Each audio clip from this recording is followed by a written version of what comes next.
I have 6 o'clock. If you would stand and let's have a pledge to the flag. I pledge allegiance to the flag of the United States of America and to the republic for which it stands, one nation, under God, indivisible, with liberty and justice for all. If you would, let's have a word of prayer. Heavenly Father, as we assemble together here this evening to do the business of the county, we ask for your wisdom and your guidance that we may serve the people that we serve well. We ask these things in Jesus' name. Amen.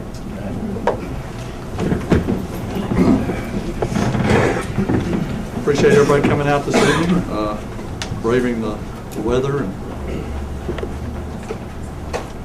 roll call, please. Will Perry. Here. Roger Phillips. Here. Jason Mann. Here. Justin Barrett. Here. Judge Stevens. Here. Item number 4 is to approve the minutes of the special session from June the 27th, 2016. What's the pleasure of the court? I'll make a motion, Judge. Have a motion by Magistrate Perry.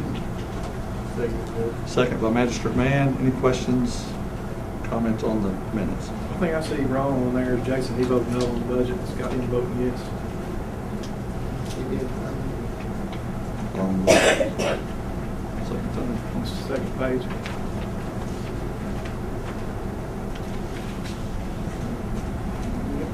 Yep. Okay. Thanks. We'll make a note of that and change it in the.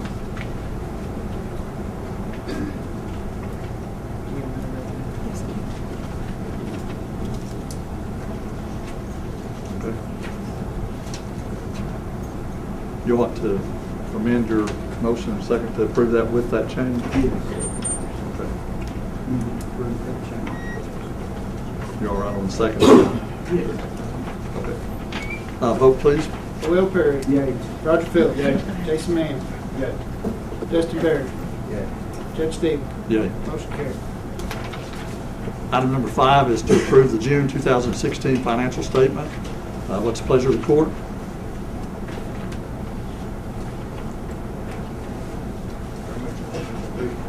Have a motion by Magistrate Mann. Second. Second by Magistrate Perry. Any questions about the financial statement? Okay, if not, vote please. Roger Phillips. Yay. Jason Mann. Yay. Justin Barrett. Will Perry. Yay. Judge Stevens. Yay. Motion carried. Item number 6, in like manner, approve the transfers as presented by our treasurer, Mark Sewell. What's the pleasure of the court? Have a motion by Magistrate Perry.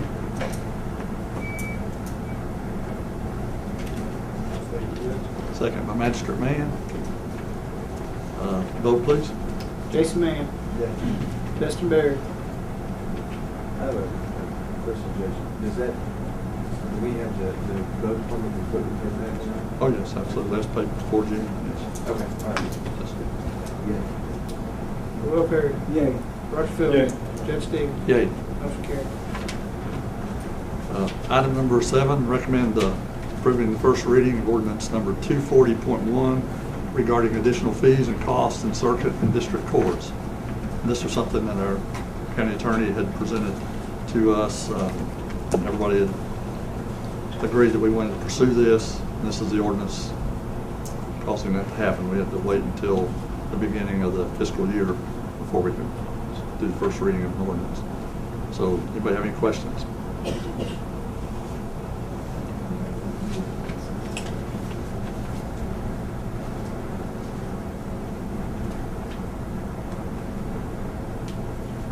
I'll make a motion to approve it. Okay, have a motion by Magistrate Phillips to approve the first reading. Second. Second by, who's that? Magistrate Baird? No, Jason, sorry. Sorry. Any other questions pertaining to this? I had a question. You talked about putting, have you talked with the collection agency that, I know we talked about it before. This one's a little different. I think there are two that we're probably thinking about. One is about collection of the jail fees that the prisoner owes for having been there in the jail, taking cost expenses. This is part of court cost rather than a fee. So this goes on with a speeding ticket, small claims, whatever the. This is gonna come directly to us, this fee right here. This goes through the circuit clerk's office. I mean, is it gonna return to us, these fees? This portion of it does. I'm not real, we're basically going after, there's some statutes that authorize this, I reviewed all that. I'm not sure how the money travels, but ultimately it's for the benefit of the county, come back to the county. What I'm saying is if we're not gonna benefit from it, there's no sense of us adding money to No, I the would agree with fund. that, but this is specifically, it's money that's earmarked out of the court cost. Or fiscal. Court to use for courthouse. I just want to add something and then end up having them stay longer because of non-payment of fines and not benefiting us in. But certainly that is a consideration. We're going to be adding to the court costs that people can be held in jail for not paying them. This is one that the Commonwealth Attorney, Alan Trimble, had originally sent us a letter pertaining to. No, this is the other. This is, Okay. actually, this was brought to my attention by First Off Sheriff's Office, looking at what was going on in Plasky County.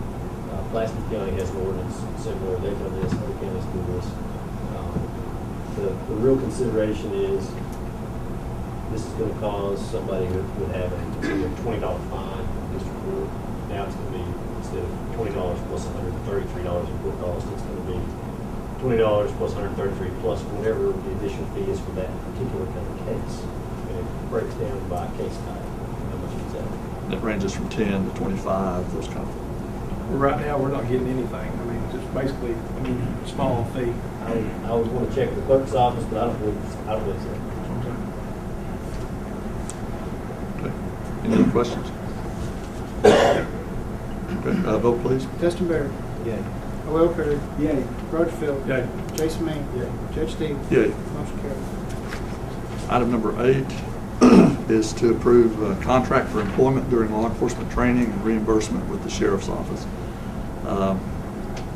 The purpose of this agreement, this contract, is that for the deputies that the fiscal court pays at the Sheriff's Office, Sheriff's Department, which is 3 of them, if they are hired and then they go to the training at EKU, the law enforcement training, that we agree that we will pay them their salary during that time that they're up there. And then also in addition to that, there's a commitment for that employee, that deputy that's taking that training, to not go up there and get the training and just come back and immediately leave and go to work for somewhere else. So it's sort of a commitment for employment locally for a period of time after that they have been paid to go to that training. So what's the pleasure of the court? What would happen if they did? I mean, if they did get a job offer somewhere else.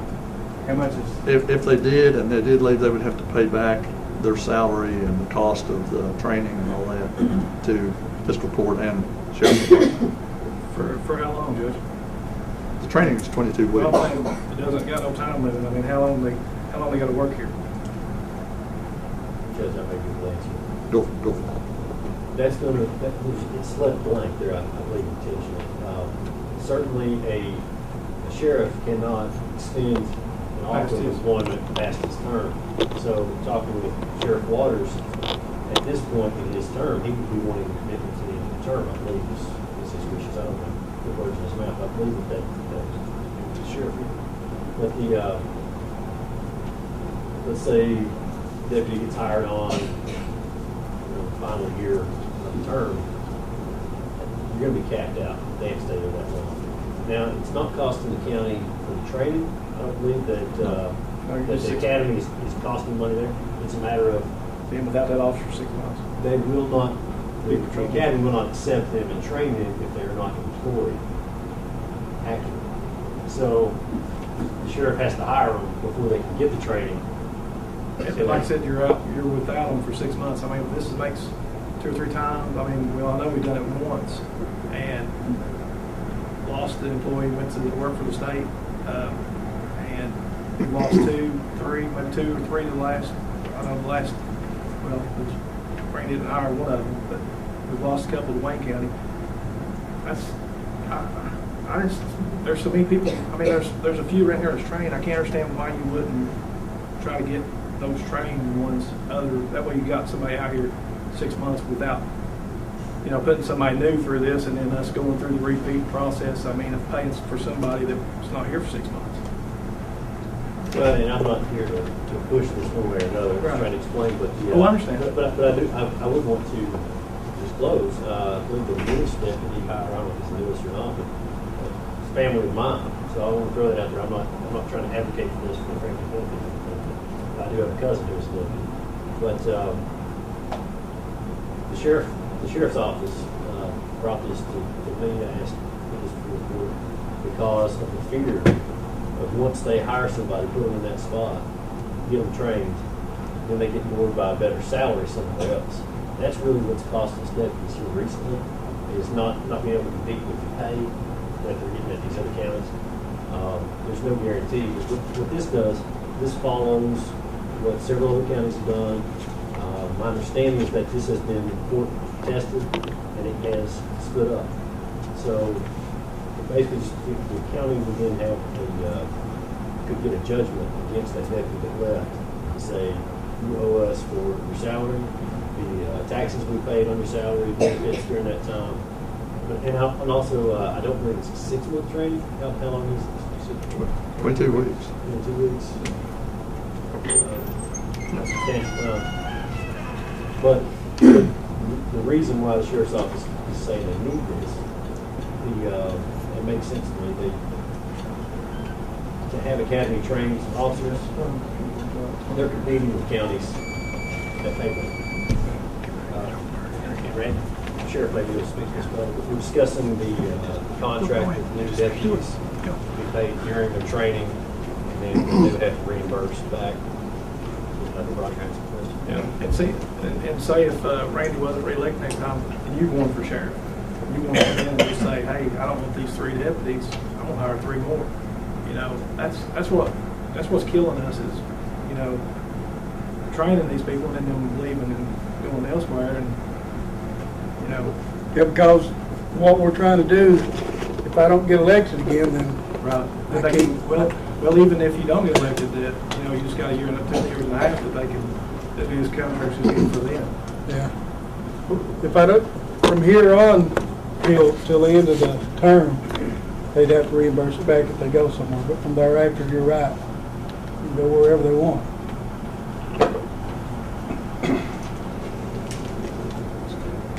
I think this is a better plan than what was in the past, because in the past, it was not made them, subject to this.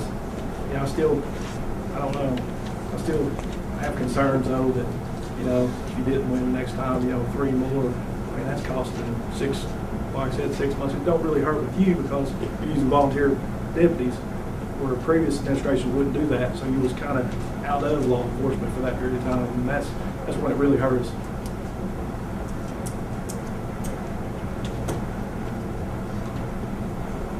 Are there any other Would questions? you be using your special deputies while they was in training with EKU? We haven't, Yeah, nothing to change. nothing changed, so they would still be working like they're working now. Yes, and I can work him on weekends. And it really wouldn't be no extra cost to that extent, right? Right. To us. Yeah, nothing to change other than he's getting paid while he's going to the academy for his 40 hours. And we wouldn't be paying nobody extra to fill in for him either. No, that's right. But if he leaves within my term, then he's got to pay that back. You said 40 hours. It says on here 22 weeks. Yes. The only question I'd have, 40 Randy, hours for 22 weeks. Randy, is there anybody else that has already got the qualifications in the county that you could hire other than before you do something? I mean, to make this last choice? They was before the school, part of what they hired in Wayne County. So what you're saying is it, Yeah, because I've tried, you know what I'm saying? Because that's a better choice for me and everybody else. okay. Any other questions? What's the pleasure of the court pertaining to this agreement? I'll make the motion to approve it, being that there won't be no additional cost. We have a motion by Magistrate Mann.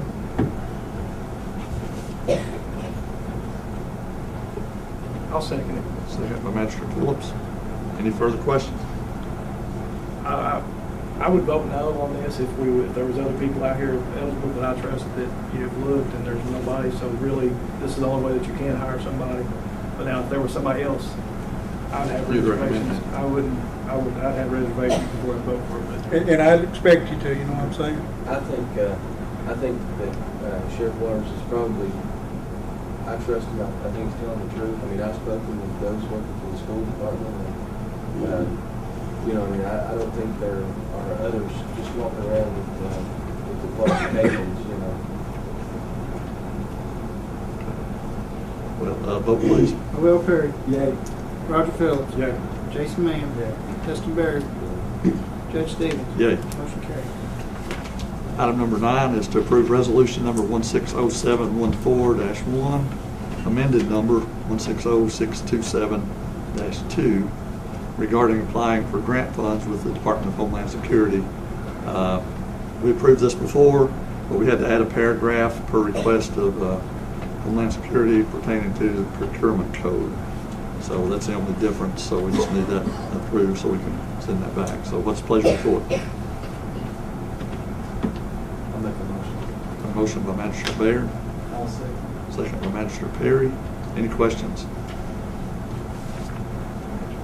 Okay, vote please. Roger Phillips. Yeah. Jason Mann. Yeah. Justin Barrett. Yeah. Will Perry. Yay. Judge Stevens. Yay. Motion carried. Item number 10 is to approve resolution number 160714-2 regarding the 2016 spay and neuter grant. What's the pleasure of the court? This is the resolution that allows us to apply for that state grant. Last year we got $6,600, if I'm not mistaken.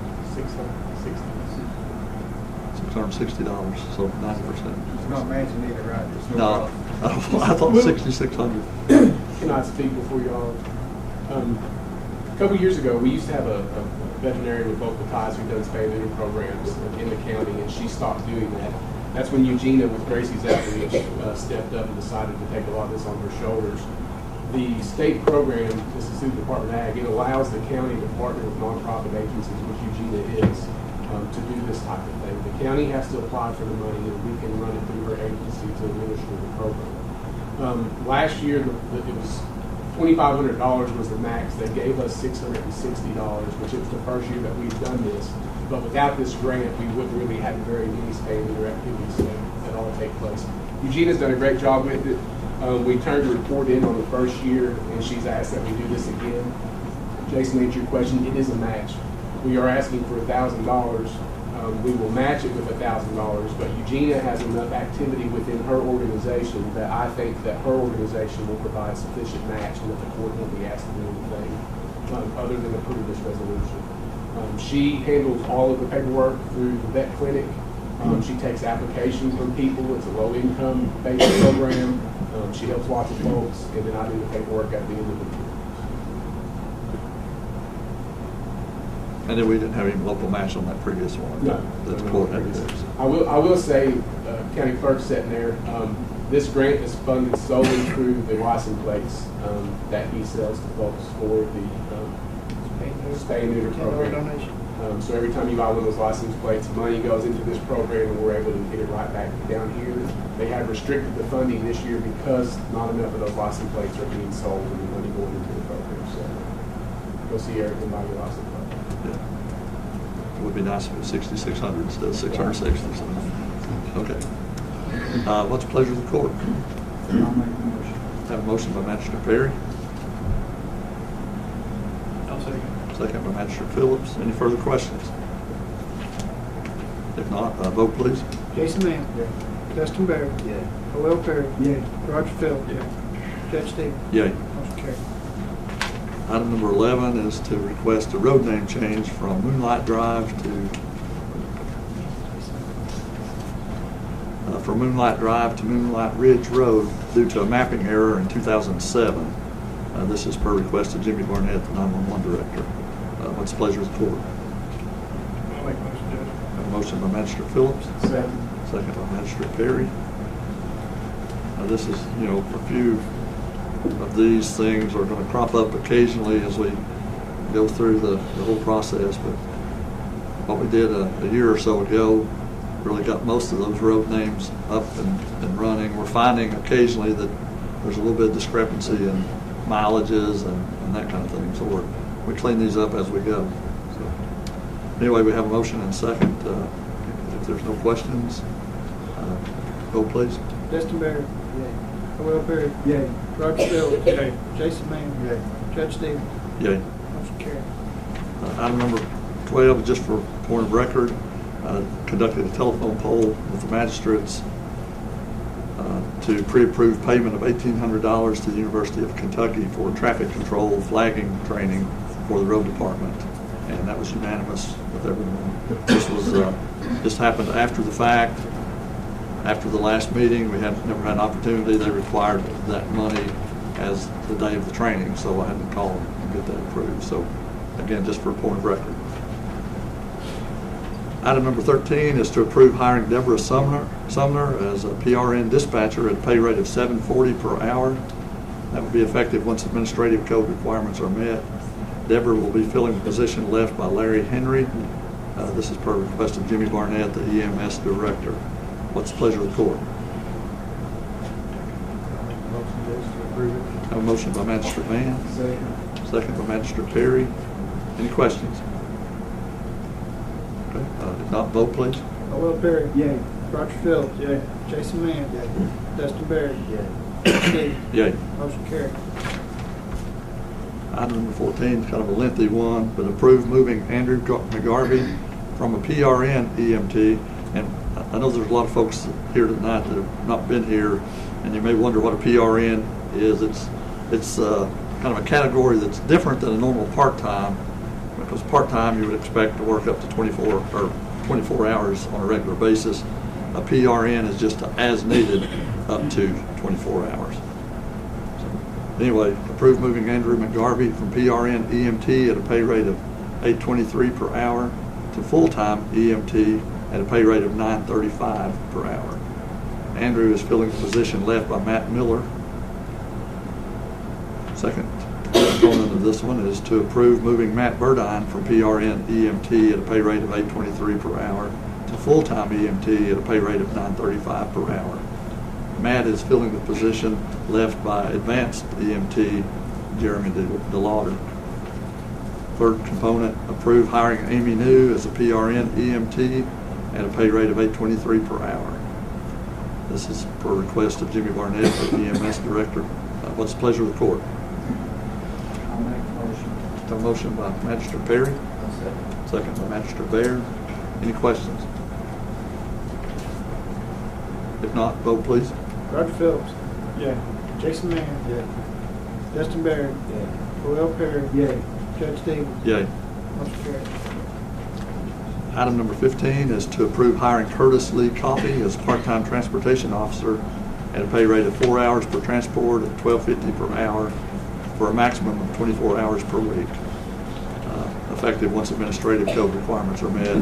This is per request of Jesse Hatfield, the jailer, chief transport officer. It's a pleasure of the court. I'll make a motion. Have a motion by Magistrate Phillips. Second by Magistrate Perry. Any questions? If not, vote please. Jason Mann. Yay. Dustin Barrett. Will Perry. Yay. Roger Phillips. Yay. Judge Stevens. Yay. Motion carried. Item number 16 is to approve the reappointment of Kathy Dishman to the West McCreary Fire Protection District Board of Trustees. What's the pleasure of the court? I'll make a motion. A motion by Magistrate Phillips. Second by Magistrate Perry. Any questions? If not, vote please. Dustin Barrett. Yay. Will Perry. Yay. Roger Phillips. Yay. Jason Mann. Yay. Judge Stevens. Yay. Motion carried.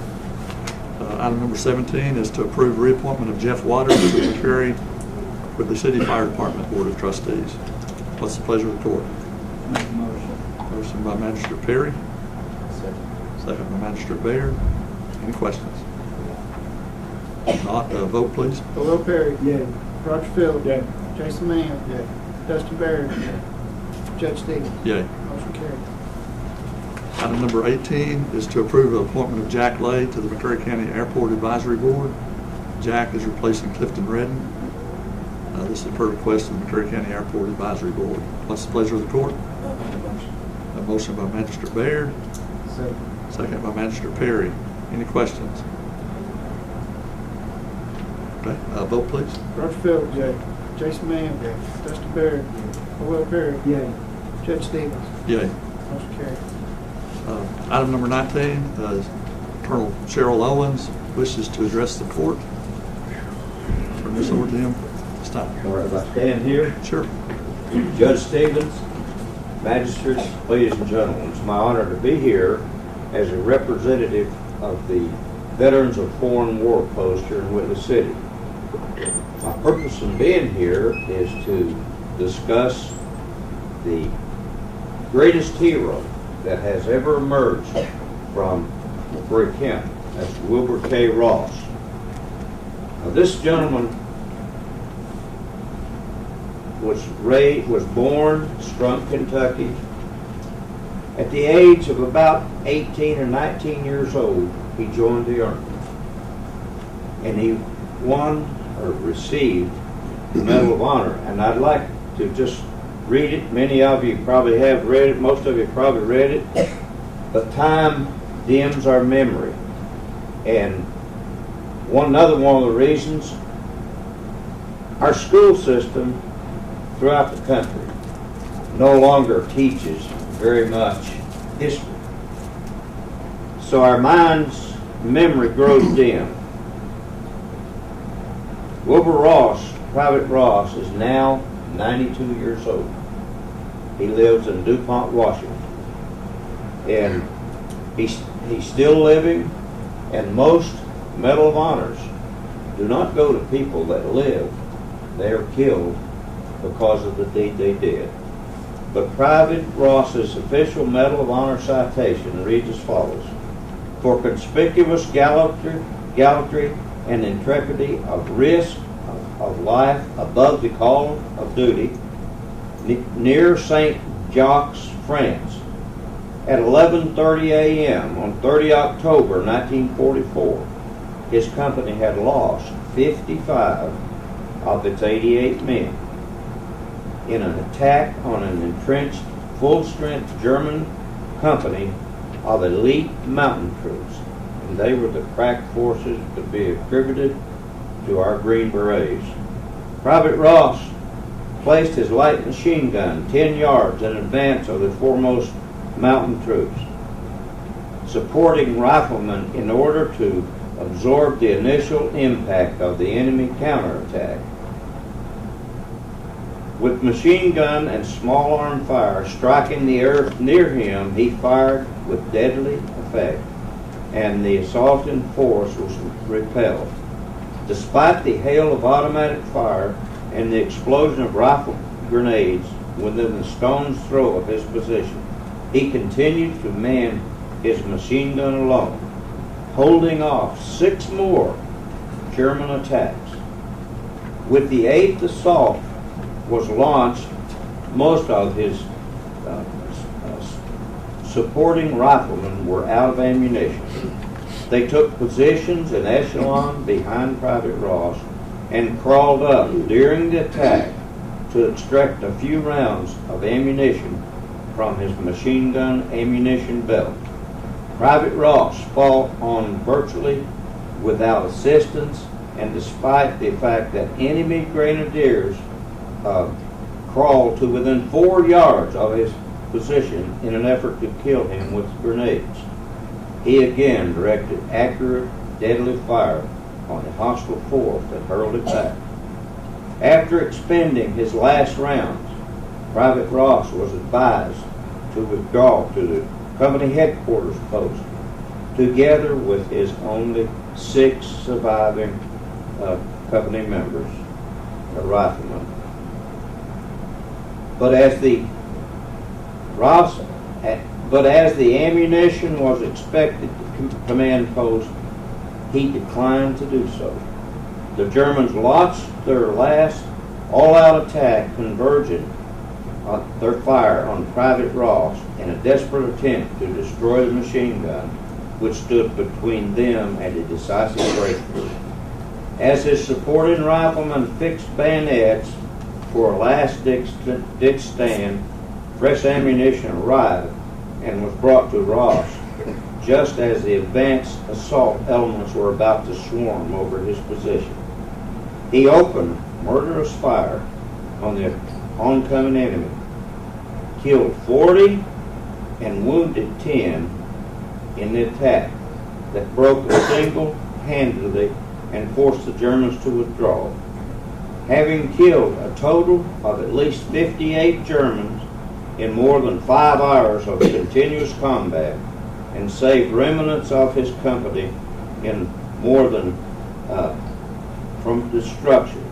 Private Ross remained at his post that night and the following day for 36 hours. His actions throughout this engagement were an inspiration to his comrades and maintained the highest tradition of the military service. Now, the reason I bring this, some people have said, why doesn't Sergeant Ross live in McCreary County? He now lives in DuPont, Washington, which is where he lived the last few years that he was in the military as active duty. He stayed in the military and retired. And he retired as Master Sergeant. But the town he lives in, DuPont, they have erected a monument to him and done all kinds of things. And I would hope that someday, and I'm not asking for the county to do this, but someday that we, people in McCreary County, with the help of the military, like the Veterans of Foreign War, American Legion, and so forth, could erect such a monument on the courthouse lawn with this inscription written on it. Now, we had signs at the entrance of every major road coming into McCreary County, and one or two got lost. I don't know, maybe it got put back. Has it got put back, Judge? Which one are you talking about? Over Whitley, going to Mark Williamsburg. No, that one's not. But anyway, we need to have a sign at every major road coming in. And I would hope someday the signs could be bigger so they could be read. But anyway, Private Ross should not be forgotten. Now, after this happened, President John F. Kennedy presented the award. And after it happened, we did do something here in the county. I say we. I remember this at 71 years ago at Stearns, where the old Ford garage was subsequently built, and across from the Peddler's Mall and where the factory is over there, that whole hillside were a lot of trees there. It was basically void of a lot of trees. The Army came down, they brought tanks, they ran them all over the hillside. Thousands of people came. The governor, I believe, was there, spoke, and a general spoke. But since that time, not much has happened.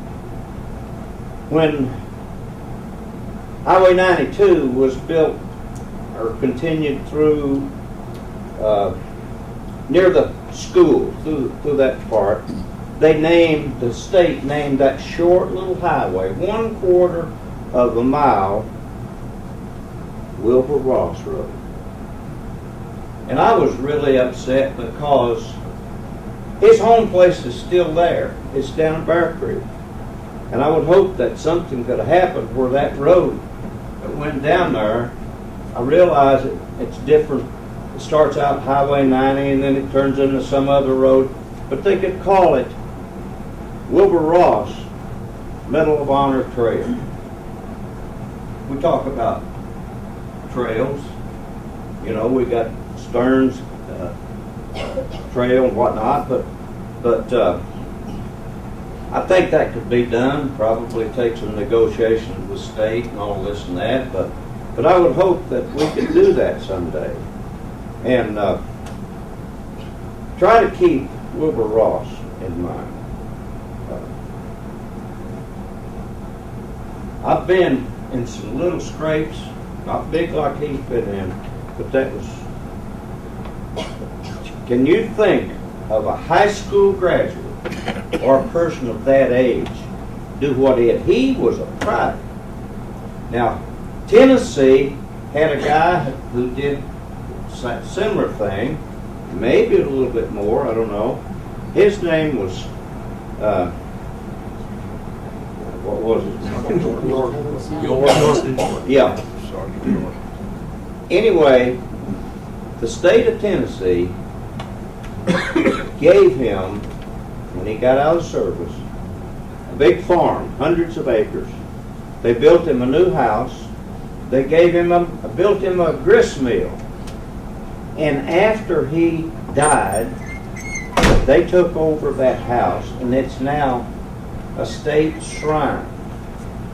The Park Service runs the thing. Thousands and thousands of people come there every year to see where Alvin C. York lived, because he, of course, to help him, Hollywood got involved, and there was a movie made that was very, very popular back years ago. But anyway, I think I've said enough, Judge. I want to sit down. I want to thank you all again for allowing me to speak. Thank you.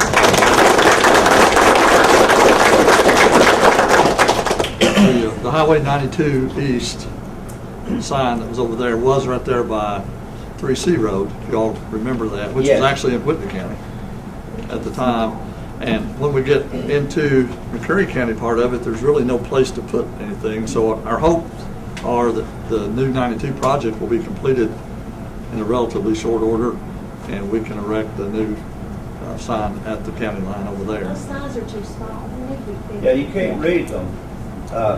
You don't see them. They need to be, I would hope, one other thing, whenever we do get around to some of this stuff, have a nice big sign. It should be at least 2 feet tall and about 5 or 6 feet long, made out of real thick wood, kind of like you see when you come in the Daniel Boone National Forest. They've got a real nice big sign. That's the type of sign that would attract attention. We wouldn't disagree with that. We think what's there was a major upgrade from what was there prior, and I think it's very well kept, and appreciate everything. I was noticing on the way back from Somerset yesterday evening, I had to go up there for a dentist appointment, and on the way back, if you're looking, I mean, it's a very nice little setting there on the side of the hill, and most of these entrance signs, you have about a 2-second window probably as you're driving through to look. So I think, the simple welcome to McCreary County, and then the two primary things that we need to focus on, Wilbur and K. Ross being one, that one's very visible, the way that particular one is. And the Stearns Trail Town sign is there as well, which is what it's a big item in the county in terms of us trying to draw tourists in. So anyway, hopefully we can do something different when it comes down to 92 being finished. Thank you, Colonel Owens. Next on the agenda, we have Dr. Tim Smith with the National Air and Space Academy, located in Louisville at the airport up there, and he has a proposal that he would like to present to us relative to the Pine Knot Airport. Tim. Sure. Bring those both sides. I want to thank you for allowing me to come and speak today. I do have some packets to give to you. I'm just a little bit late. It took me a little bit of time to get my letter printed out. Let's see. Who else needs to want this? I think we're good. You got all Okay. Well, I have a couple extras here at the end. Someone wants to see me after the meeting. Again, I want to thank you for allowing me to come and speak. I'm a 1982 graduate of McCreary Central High School, and I had the fortune of drawing my wife's name out of a hat at the University of Kentucky when I was there. And the next thing I know, I'm going from Pine Knot, Kentucky, town of 1,100 to 11 million. And I ended up, my first teaching job was in Los Angeles, California, teaching students in mathematics and STEM learning in California back in the late 80s and 90s. Of course, fires and floods and earthquakes and OJ and all those things that happened in California kind of precipitated us to look at another place to raise our families. So we all, once a Kentuckian, you're always a Kentuckian, all right? So we moved back to Kentucky, had a job at the Kentucky Department of Education in Frankfort, and we relocated back to the state of Kentucky in 1997. And I've been, of course, you can see through the packet, court can see some of the things that we're looking at doing. My background, of course, I've been with many different entities, National Middle Grades Research Projects, I did with the Kentucky Department of Education. I was a central office administrator for Franklin Independent Schools.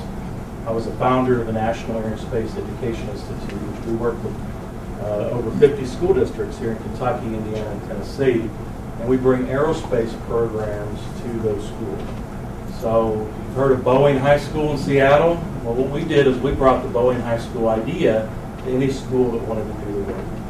So we basically brought flight and aeronautics, we brought aeronautical engineering, space system engineering, and we also brought aircraft maintenance technology to the high schools that we work with. So what we want to do is bring this same concept to McCreary County. And we want to set up shop in a very unique situation at this great airport that we have here in McCreary County. This airport is really a diamond in the rough. Are there any pilots in the group? It has an instrument approach, it has lights, a new overlay project that's coming. It's really a nice airport, and it's a great learning lab for high school, middle school students to learn math and science. So what we want to do is be able to bring that approach here. It's a little late in the game to get the schools involved. Schools take a little time to get things moving. So what we want to do is we want to bring this initiative to the county, but we want to run this initiative through the airport board and through the court. And you can see some of the historical context and the conceptual idea of this project. This project is to create an aerospace education center at the airport where students can learn aerospace. We've secured $75,000 in funding from Outdoor Venture Corporation, J.C. Agnew, to do this work. We talk about people that are from McCreary County, people that set up roots here. You may not have known this, but J.C. Agnew worked as an engineer for Werner von Braun in Huntsville on the rocket program. And he, as you can see in the letter, very adamant about helping kids in this area see the passion, see the excitement that can happen when students turned on to science and math, engineering, and technology. What we'd like to have happen is the fiscal court become the fiscal agent for this project, and we would form an advisory council with all the stakeholders involved to help run this project. There would be no funds from the court involved in the project. It would be just a partnership where the court would allow, and the airport board would allow the students and our project team access to the airport and to be able to do that work there. We want to create an environment where 12 to 15 students can actually do the work this year. We'll do PR, we'll go through the local paper, go to the schools, and we'll actually recruit cohort. These kids, we found, these kids will do the work even if they're not getting credit for it. Can you imagine that? Because they're passionate about the work. They're passionate about learning. And when they look up and see an airplane flying, in the past, I grew up about a quarter mile from the airport. Never even knew it. Never even knew that the airport was a tool for us. So again, we want to give the same passion to these students here in the county. And of course, we want to create, if the board approves the project, we want to create an organization called Big South Fork Aerospace LLC to actually run the fixed-based operations of the airport. And that would be to, you can see through the proposal, as we go through this, the proposal is to manage airport operations, flight line, fuel farm, increase pilot services and capacities at the airport, provide flight operations such as scenic flights, flight training, and other activities at the airport, promote airport and aviation activities for the community. Open the airport so the community members can come in and see how an airport works and how it runs. And we want to reinstate McCreary County Airport as an FAA designated airport. We receive federal funding for other enhancements and projects. This is not only a school project, it's a workforce and economic development project. As you can see later on, workforce development. We would be developing these students to be career ready. They actually need more training. Part of aerospace is you're a lifelong learner. So in high school, it's hard to get the commercial ratings and aircraft maintenance technician ratings in high school to be fully ready for the workforce, but we give them a great head start. And of course, how many of you knew that aerospace is the #1 industry in Kentucky? $8.5 billion last year in economic development in Kentucky was aerospace. It exceeded automotive technologies by a huge margin. Toyota, Corvette, and Ford trucks, not even close to aerospace in Kentucky. So we want to produce these workers here in this region that can attract aerospace companies coming to this area. And of course, economic development, you can see tourism. We had a note about that a second ago. You've got the gorge, you've got Big South Fork, you've got Cumberland Falls, Lake Cumberland, you've got Gatlinburg, which is just a stone's throw away by aircraft. And we can do a lot of operations from here in terms of tourism. We can provide business access. Prospective businesses want to come to Kentucky or come to the area. They're looking at airport and how good that airport can provide them services. Flight instructions, flight operations, and of course, we want to attract an aircraft maintenance facility here as well. We want students to get their A&P, they're actually A&P airframe power plant mechanics here in the county. People who've been trained at Somerset that aren't necessarily doing the work. And they could actually start a company right here in McCreary County and do aircraft maintenance operations. Other possibilities in this year, secure donations for aircraft. We'd love to have another aircraft. I've got 2 airplanes to bring right now. A 1946 Piper Cub, we talked about Private Ross, and 40s, those L4 grasshoppers used to fly in World War II. Well, I've got a Piper Cub, which is just like one. We've also got Cessna we bring down immediately. We want to secure grants for student orientation flights and training. We want students to get their hands on the yokes and be able to fly. And of course, field trip opportunities and space camp opportunities for students. I guess I'll open it up to questions. Does anyone have anything for us? You can kind of go through some of the proposal elements. The idea is that we have a donor that's willing to donate the funds for the project. We just need a fiscal agent to be able to disperse those funds appropriately to be able to purchase things. I did add a budget in there of what kind of labs would be donated. Mr. Agnew is going to donate a portable classroom building. It's about $35,000. He's going to donate a building that can be used for teaching and learning right there on the airport. And through the prison work, they have concrete slabs there at the airport. The building goes on top of those slabs. So it's mission ready. That airport is to be able to make this happen. And by the way, none of the 50 schools in our work would be doing it like this. This would be a model site. This would be a place we'd ask people to come and see how this really works at an airport. So again, leave that up to you all. And So are you saying that you'd be able to bring the students out now? Or? yes, we'd love to start them this year. Now, we would have to start them without, school transportation, be on their own. I've got some great friends up in Wisconsin that run a project called 88 Charlies. And they do this as the independent study for students. The courses that we provide are online. So the courses are online and the actual hands-on labs will be on site.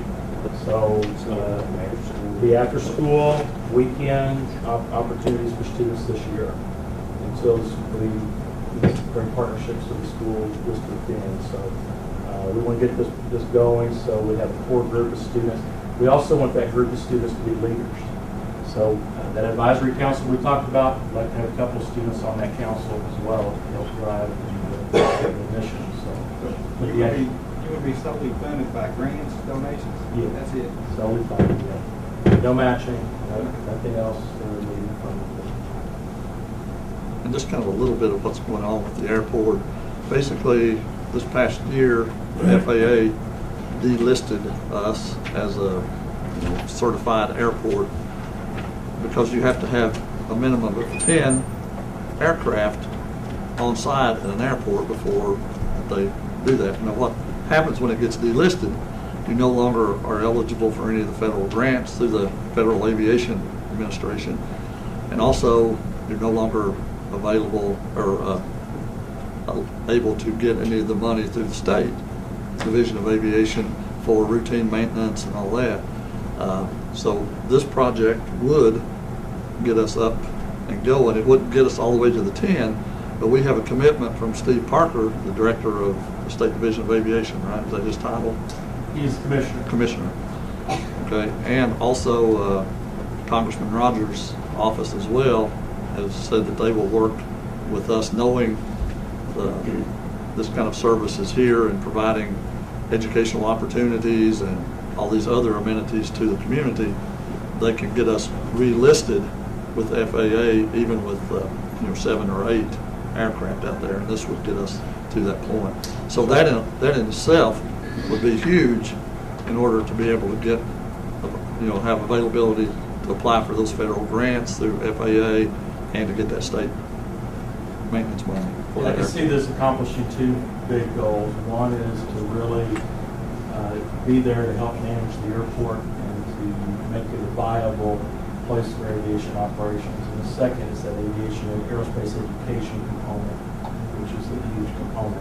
We had about 15 kids from McCreary Central come over, and we took them out on a tour. They had no clue what an airport was about. And we showed them the math and science of aviation. Just in about an hour and a half, they were really fired up and ready to go. So, again, it would be a one-of-a-kind thing for the county. Of course, I'm at the end of my education experience. I'm 51. I've been in education for 28 years. And I want to come pay it forward, come back to the county and really help kids here. And it's my motivation. So. I had a question. Yes. It says you'd like to attract 12 to 15 students. What's the criteria on your students? What if you had, say, Well, 30? we want them to be at least middle school age, and they really need to have a passion for the work. A lot of students don't understand what it takes to be in aerospace. You don't want C-minus D students working on airplanes or flying. Okay? So you got to change the wiring in the brain a little bit. And nothing says a C-minus student can't engage in work, but they need to change. So what we'd like to do is get them early so that we can actually start working on them on a standards-based approach. We might be working on the brake system of Cessna 152 and say when you're done, we're going to fly. So that changes their mental aspect a little Make bit sure it's about done it. correctly. So they change a little bit because of this work. So other criteria, we really don't have any other than getting in the first year and meeting the standards for that year. They can be a senior and just get as much as they can before they go on to the next step. And their post-secondary opportunities at EKU, flight and aircraft management. Morehead State has a one-of-a-kind space science program. They're building satellites right now for a mission on the moon. And we find a lunar ice cube, $12 million project from NASA. So lots of opportunities for students in the state, and we just want to provide those same opportunities for kids here. We have our airport board here. Do you guys have any questions? Mr. Smith, I do have one question.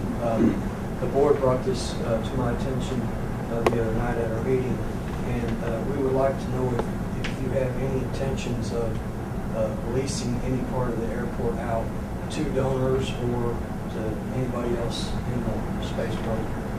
Well, I think the idea would be that it would be a separate entity. This wouldn't be lease space to them. There's would be separate. Most of our Actually, all the 50 schools that work with our National Aerospace Academy program were their own entities, so we didn't get involved with any of their work. The key here is that they were to work with their local airport boards and their local, for instance, in Taylor County, Campbellsville, that give them general use hangar space for free to do the work. So it's just a matter of each entity working with their own group. This is a little different because the entity would be the project and would be building this as we went through. I would think it would require fiscal court, airport board approval as we went along, this group that's. Yeah. That was another. But I would like to question. keep, here's the thing, if I went out and raised money for the project, I would like to keep that money here. Right. I would like it to be the project's funding. Another rather than question that I somebody have, else's. and then I'll be quiet. You mentioned about a advisory board for this program. Will you all allow part of the advisory board of this airport to be part of that? Oh, definitely. We'd love cross-section of representation from all different areas. We definitely have to have them. What about any liabilities? Like, children? Well, everything we do is covered by insurance. So we have flight insurance, construction insurance. There are different levels of insurance that you would have for different operations. So when you run a flight school, for example, you have commercial flight insurance that covers your aircraft and people and everything. So we provide so that. the county wouldn't have liabilities. The county would hold liability. Right. In other words, you see what I'm saying? We'd have it for flight operations. Now, ground-based operations, I We think would have the to county have already has liability. insurance. And what we do with our schools, the schools typically just do a survey of a space and then add that to it. And I think you already have insurance on the ground-based operations, liability insurance on that. So anything in the air is covered by us in the project. Anything on the ground, existing insurance. Yes. Will the airport board be the people who oversee the grants? They'd be on that committee. The project is aerospace, so it's not necessarily airport and aviation operations. It has space science components and other components as well. Are you going But to be teaching? we'd want at least one or two of the board members from the airport board being on that advisory committee, definitely. And of course, like to see J.C. Agnew be on that committee as well because he's doing the donations for the project. So we'd like to have that part of it there too. And many others. Actually it'd be good to see who's got a willingness to serve on it. Like I said, students should be on there. I'd like to have a couple of educators on that committee. So ways to bridge the gaps between different groups. Anything else? Any other questions? All right, thank you. I would recommend that we move forward with this. It'd be a very positive thing. Is this a proposal that the aerospace program is leasing the entire airport or just give so much usage of the airport? The airport board itself still maintains, whether the advisory, the board still maintains ownership of the Yes, airport? municipal airport board manages the airport. So there could be other Typically, projects simultaneous That's as correct. this? That's correct. And what we're proposing is to put a classroom in the back of the area. But the classroom is not just the back of the area, it's other spaces. Just the fuel lines, for example, flight line operations. That's a classroom itself. But this program wouldn't have a monopoly on any. Oh, no. The airport board has the total jurisdiction over the operations of the airport. So this would be a project that's running simultaneously to that subset of the airport board. When you study the airport here, and I know nothing about airports, but the capacity of our airport, in your estimation, what other kind of projects could go on simultaneous that would be competing or might be working together? Well, one of the things I think should happen is some expansion. I mean, we've got to find more pilots in the group here. We'd love to have more pilots to come out to the airport and lease space, for example. You've got T hangars there, you've got tie-down operations, you've got, again, just opportunities for some economic growth there at the airport. But you've got to have some vision and some people there running the nuts and bolts of it. But I think as these students go through, you're going to see some of these students. An engineer is going to be a pilot. Your maintenance technicians are going to be pilots. And all these folks are going to be pilots. Many of them will stay in the county and work here. So they would buy their own aircraft, lease space to tie their airplanes down, and could be some revenue generation for the airport. So it's one of those things where, but the plan needs to be discussed with the airport board, and this project would be just a subset of what the airport board's already doing. I guess my question though is, for your knowledge, this airport, when you look at it right now, as a blank slate, as a canvas, a main street, what shops do you see setting up next door to you at that? Well, like I mentioned in the presentation, I see an aircraft maintenance group coming in and doing aircraft maintenance at the airport. I mean, it's perfectly right for that. Will you be teaching the students how We'll to be do teaching the that? students how to do that. So, Like of tear course, down they'll the go on to engine summer. and rebuild it and. That's right. They'll go on to Somerset Technical College as well and get their ratings, their FAA ratings. Once they have the ratings, then come back and work in this group. I had a friend up in California, a place called Flaybob Airport in Rubidoux, California. A group of students that were in gangs started their own company.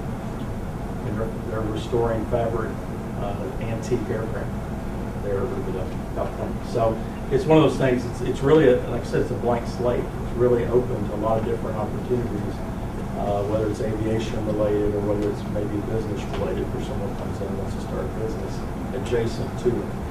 So, and use the airport services.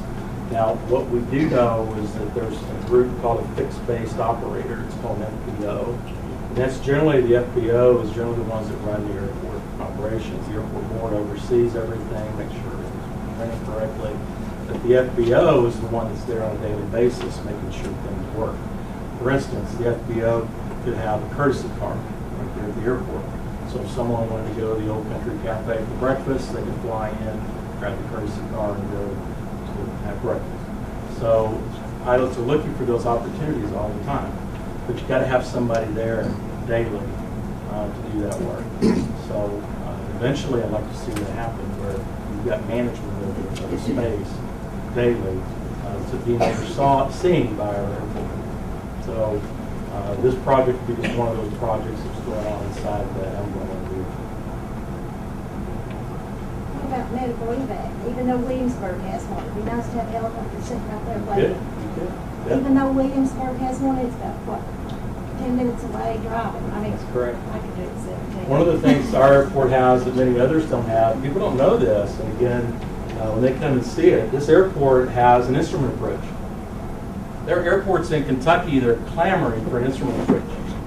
What does an instrument approach give you? Well, it gives you a chance for pilots that are very skilled to come through the clouds and land at your airport. Mm-hmm. Well, that opens up many different types of airplanes that come into that airport. So, again, it goes back to what kind of airport is it? Well, it's really a diamond. It really is a diamond there. It just hasn't been, polished. And it's time. And if we do that, I think we can reap some of its benefits. And of course, you've got great resources: Big South Fork, Sturgis Railway. You've got Cumberland Falls. Heck, 4 or 5 times a year you have a moon boat. Why not have a flight over to Cumberland Falls at night? You've got a lighted airport there. So we can do all kinds of operations at that airport that we may not be considering at this moment.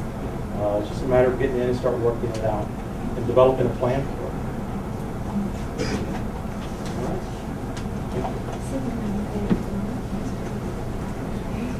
Guess, what's the general opinion of the board?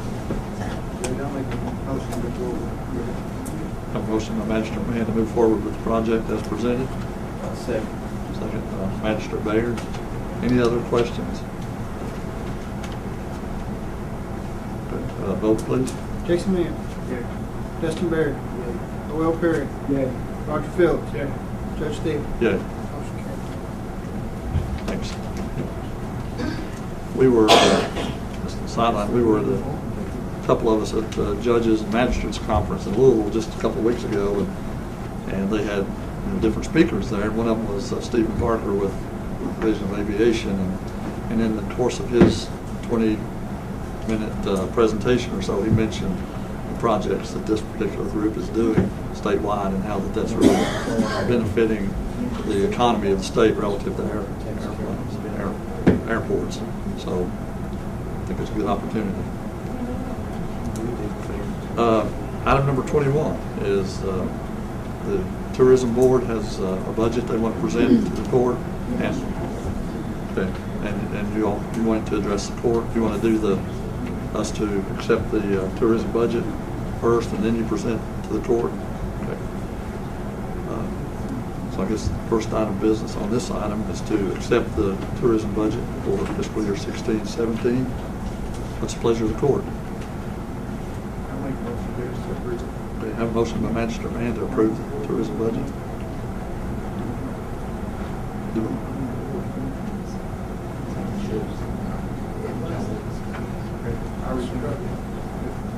Okay. We don't have a motion by Magistrate Mann. Do we have a motion and a second to accept the tourism budget as presented? I'll make a motion. Have a motion by Magistrate Phillips. Second by Magistrate Perry. Any questions about the budget?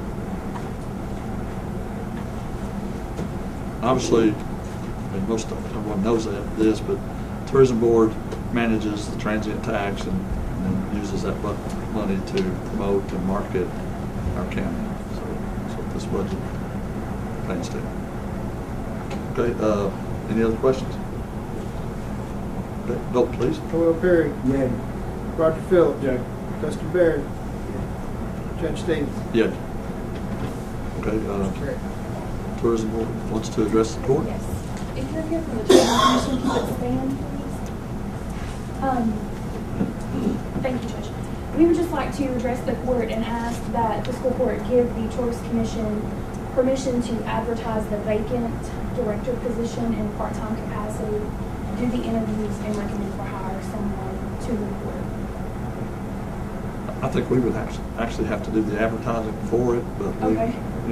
We could follow the recommendation to have you all interview those people that apply for it, I think, if the court is so inclined.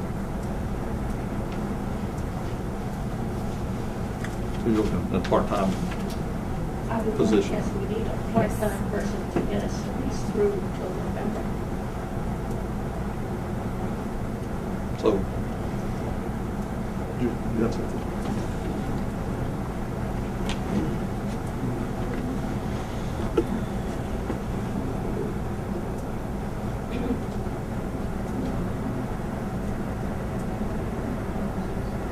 Advertising, being asked to be part of the interview process. And if someone else on the board wants to release it, then we will.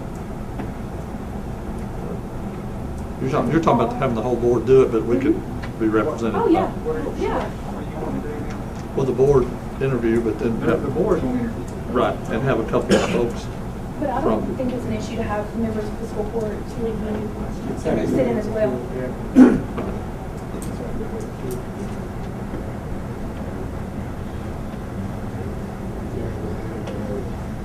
So that's what y'all want. We just do a motion and a second to advertise for that part-time position, and then allow the board with representative from the fiscal court. How long do you have to advertise the position? That's up to you all. We need to. I would. Standards too. If we get it in the newspaper, if we get it in the paper next Thursday, then we could do 2-week advertisement and then start interviews the following week, and potentially could have something to present for the Yes. August meeting. Okay. Thank you. I guess we need a motion and a second to actually do that. I'll make a motion to Okay. Motion to advertise and pursue the part-time tourism position. Okay. Motion by Magistrate Perry. Do we have a second? Have a second from Magistrate Baird. Any other questions? Judge, I got a question. What's going to be the salary? Is it going to be the same as what Adam received? Or what? That would be Can totally you up make a to. recommendation based on qualifications with the certain caps that got fiscal court? Yeah, as long as you don't go past that.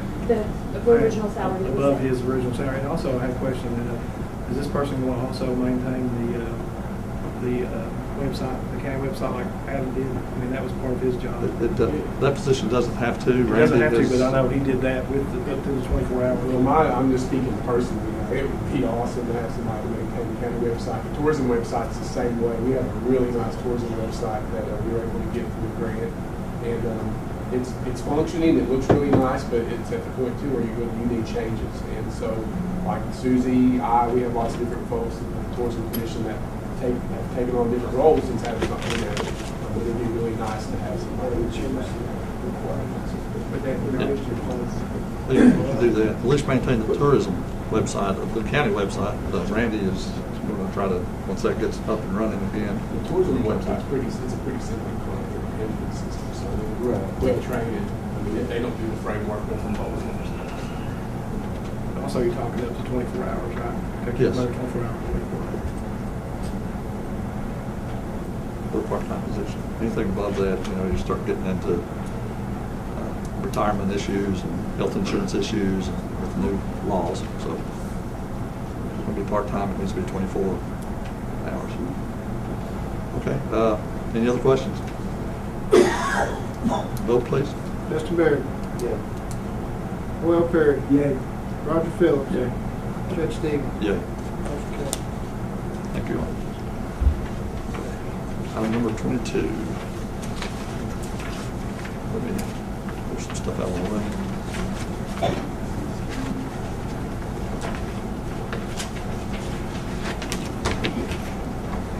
I said last meeting we had, if anyone wants to leave at this point, I mean, you won't be interrupting anything if we do that. We can pause for just a moment if you need to. Also, some of you all in the back, we've got a few extra seats up here if you want to come up and sit down on the front row, second row, rather than stand.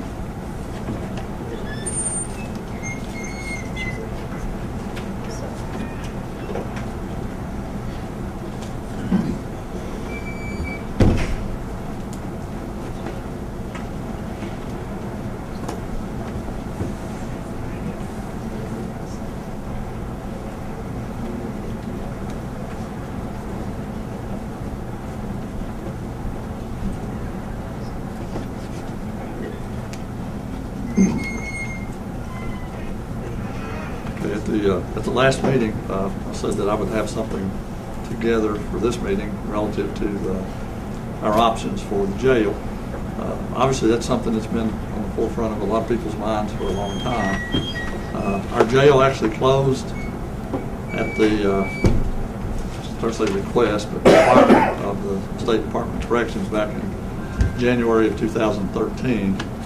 And what I've done is I've kind of gone back the year before on the budget of the jail, what it cost the county, and I've looked at every fiscal year up through the end of 2015, 2016. And that cost has fluctuated. Back in 2011 and 12, actual cost to run that jail was $872,217, which is, it's a pretty substantial amount of money. If you look at what we have coming in income-wise in the county, we have about $1 million on the occupational tax and about $245,000 on property tax and those kind of things. So you can see how significant a part of the budget that operating the jail is. With the revenue that we got at the time, when the jail was in operation, we were able to house some state inmates, which the state houses some inmates in county jails in addition to their state prisons and those kind of things. That year we got about $369,921 revenue. Part of that was state inmate costs, part of it was other jail transport reimbursements, a whole lot of different things. Generally you were looking at about, for state inmate reimbursement to the county, was somewhere in the neighborhood of 200,000 to 250, somewhere like that each year. So, so you had that benefit. So the net cost to the county after those revenue sources for that year was about $502,296. Still a little over $500,000 that had to be paid for. The next year was half a year as the jail being open and a half year with the jail being closed and us having to transport and contract with adjacent counties and those kind of things. It cost that year $835,570, which was some less than the previous year. The problem is you didn't have state inmate reimbursement but for only half of that fiscal year.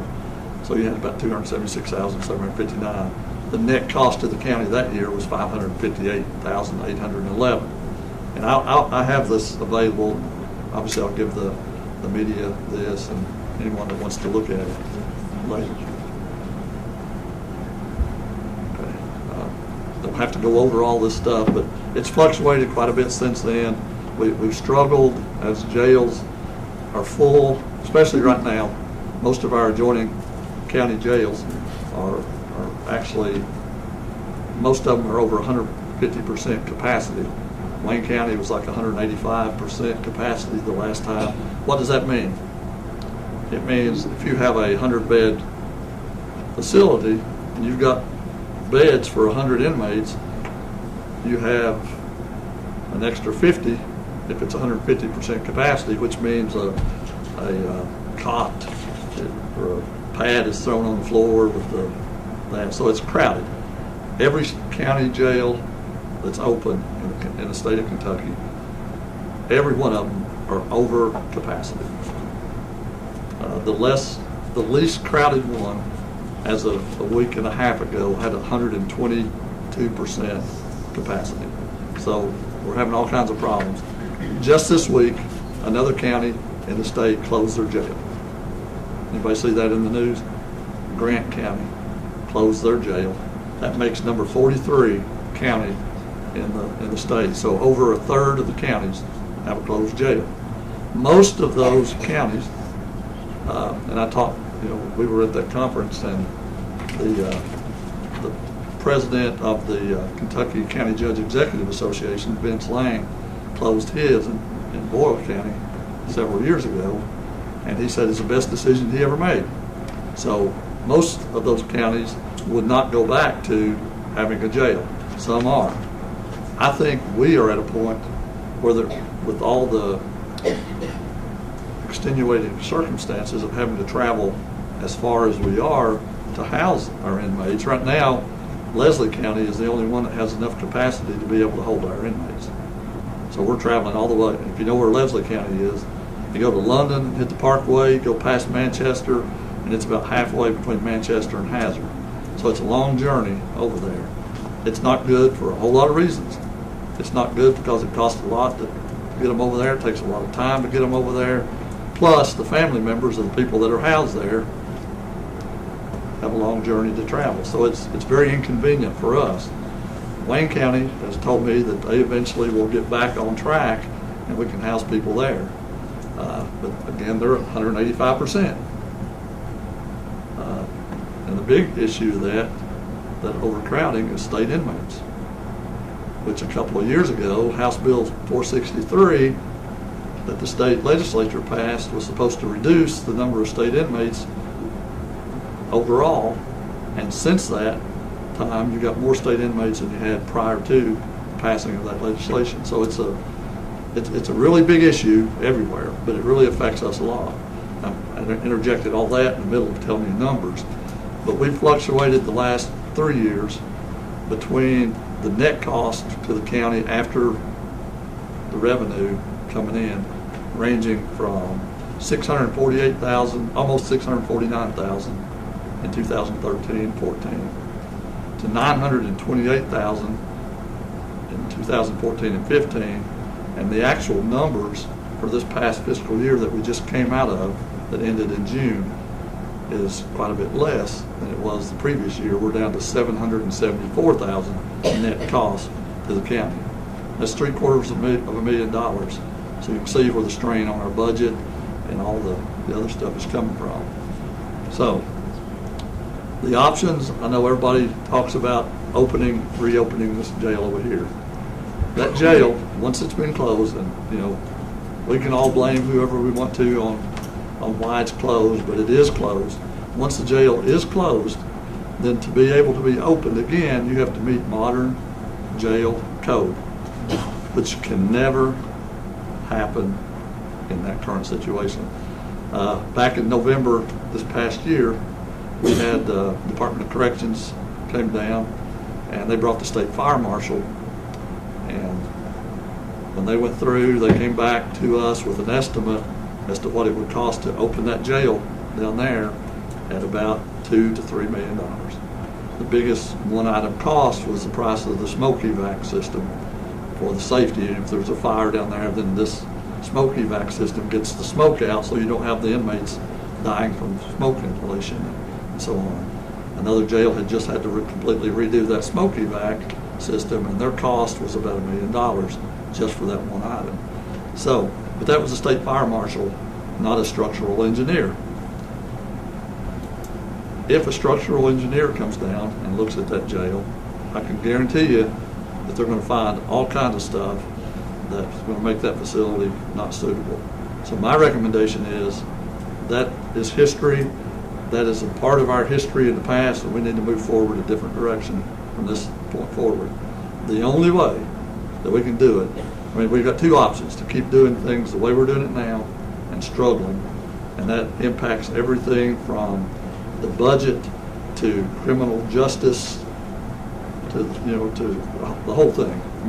Everything is compromised if we keep doing things the way we're doing it right now. The other option is to build a new jail. The estimates that I have received from the Department of Corrections and others about building a new jail says that a new jail will cost somewhere between $8 and $10 million, and some estimates say a little bit higher. Okay, that's a lot of money. I talked to the folks at the Kentucky Association of Counties, who we have our insurance with. They are the ones that give us loans for different things. In the past, we just got an ambulance loan approved through them that should be having a new ambulance sitting on the ground here in McCreary County as of next Thursday, I think. Okay. But anyway, I talked to them. They came up with some numbers. They had to do a debt capacity for our county, and I had originally asked them to consider 10, because if you have a range of 8 to 10 to build a 150-bed facility, then I'd like to try to figure out what the upper end of that is when you're looking at that. We do not have a $10 million debt capacity in McCreary County. They figured the cost on $9 million, which means that we would have to hold our breath to be able to build a facility for $9 million. And with the $9 million debt, if you will, financed over 20 years, that payment every year, just the debt service alone, not counting operating that jail, is going to be $535,000. So just over $500,000 just to service the debt. Okay. To operate a jail today, the new standards for the state, we were able to, when this jail was opened, we were able to have 16 deputy jailers plus the jailer. Okay? Today's standard, based on safety and all the stuff that they say, we have to have 23 and a half or so, 24 deputy jailers to be able to operate a modern jail up to standard. Okay? So that's half again the cost of just the personnel costs alone. So if you figure that in based on the salaries that we were paying in the past and the fringe benefits that go along with that, which include the health insurance and the retirement match and all the matches to all the Social Security, federal, all that kind of stuff, employee costs alone will be about $700,000. Okay, looking at the cost of everything else, at best guess estimate right now is going to cost an additional $750,000 to operate that facility. So you're looking at, with the debt service, personnel cost, and operation cost, at about $1,985,000 per year to operate that. Okay, which is very significantly higher than we have any possibility of doing.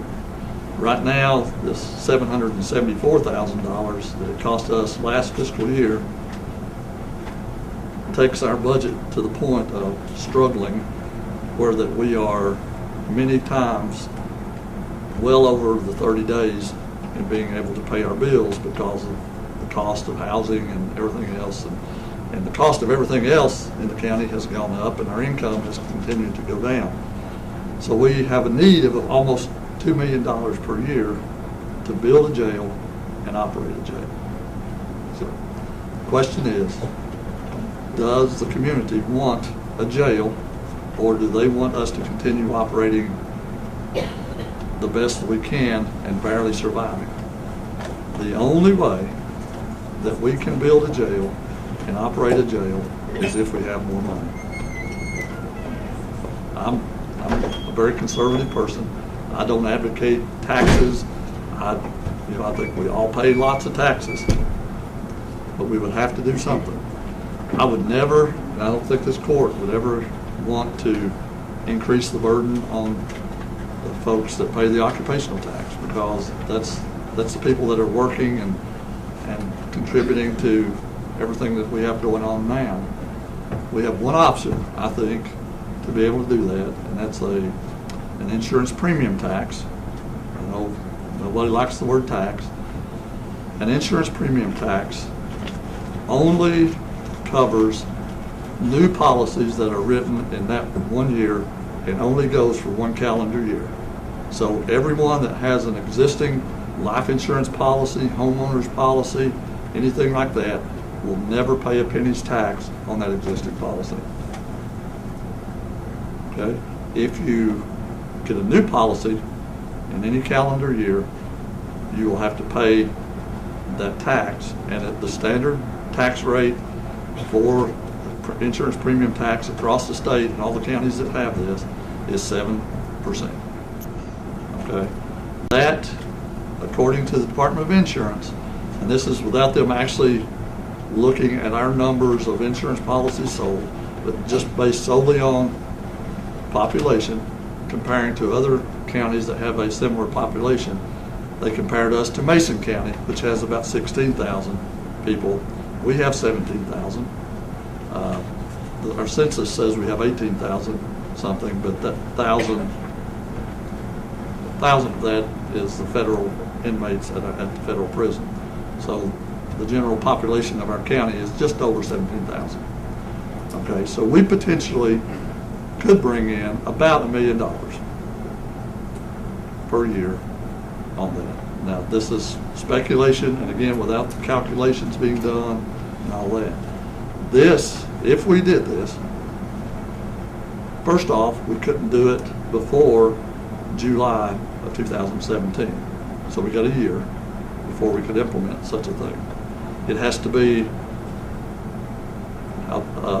gone through the process by March of every year before you can implement that tax in July of that year that you have it approved in March. Okay, that would be $1 million. Okay, $535,000 debt just to pay back the building of the jail. That would leave what, $465,000 to go towards operation. But we're talking what, about $1,400,000 there. If you're looking at $700,000 personnel cost, $750,000 operation cost. Okay, here's the other caveat. If we build a new jail, we potentially could house state inmates again. Okay? The state is telling us that we better not count on, if you will, of having those state inmates, because even though every jail in the state of Kentucky is crowded right now, they're trying to do some things about opening up negotiations with some private prisons. Part of those people will be taken out.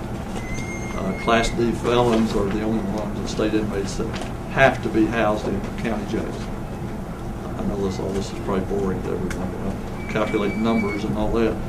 But anyway, if we do that, knowing what the debt service is, knowing what it costs to operate that jail, if we figure on 0 state inmates, the cost to the county above what the insurance premium tax would provide would be about $860,000.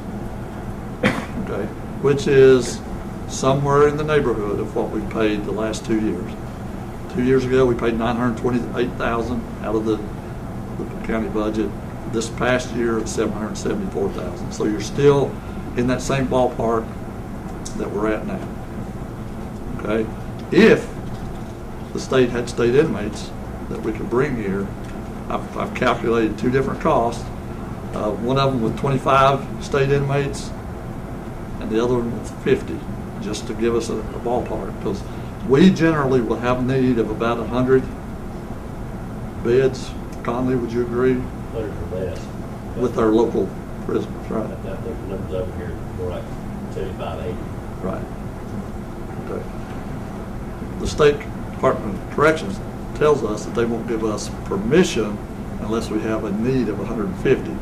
I believe that we can pull the strings and try to get variance from that and try to do that. But I think we need to build a 150-bed facility because we need room to grow for our local. Hopefully we don't ever have to. Hopefully crime disappears and we don't even ever have a need for a jail again. But I don't really see that happening. Okay? If we could get 25 state inmates based on what the state pays right now per day, per inmate, is $31.34.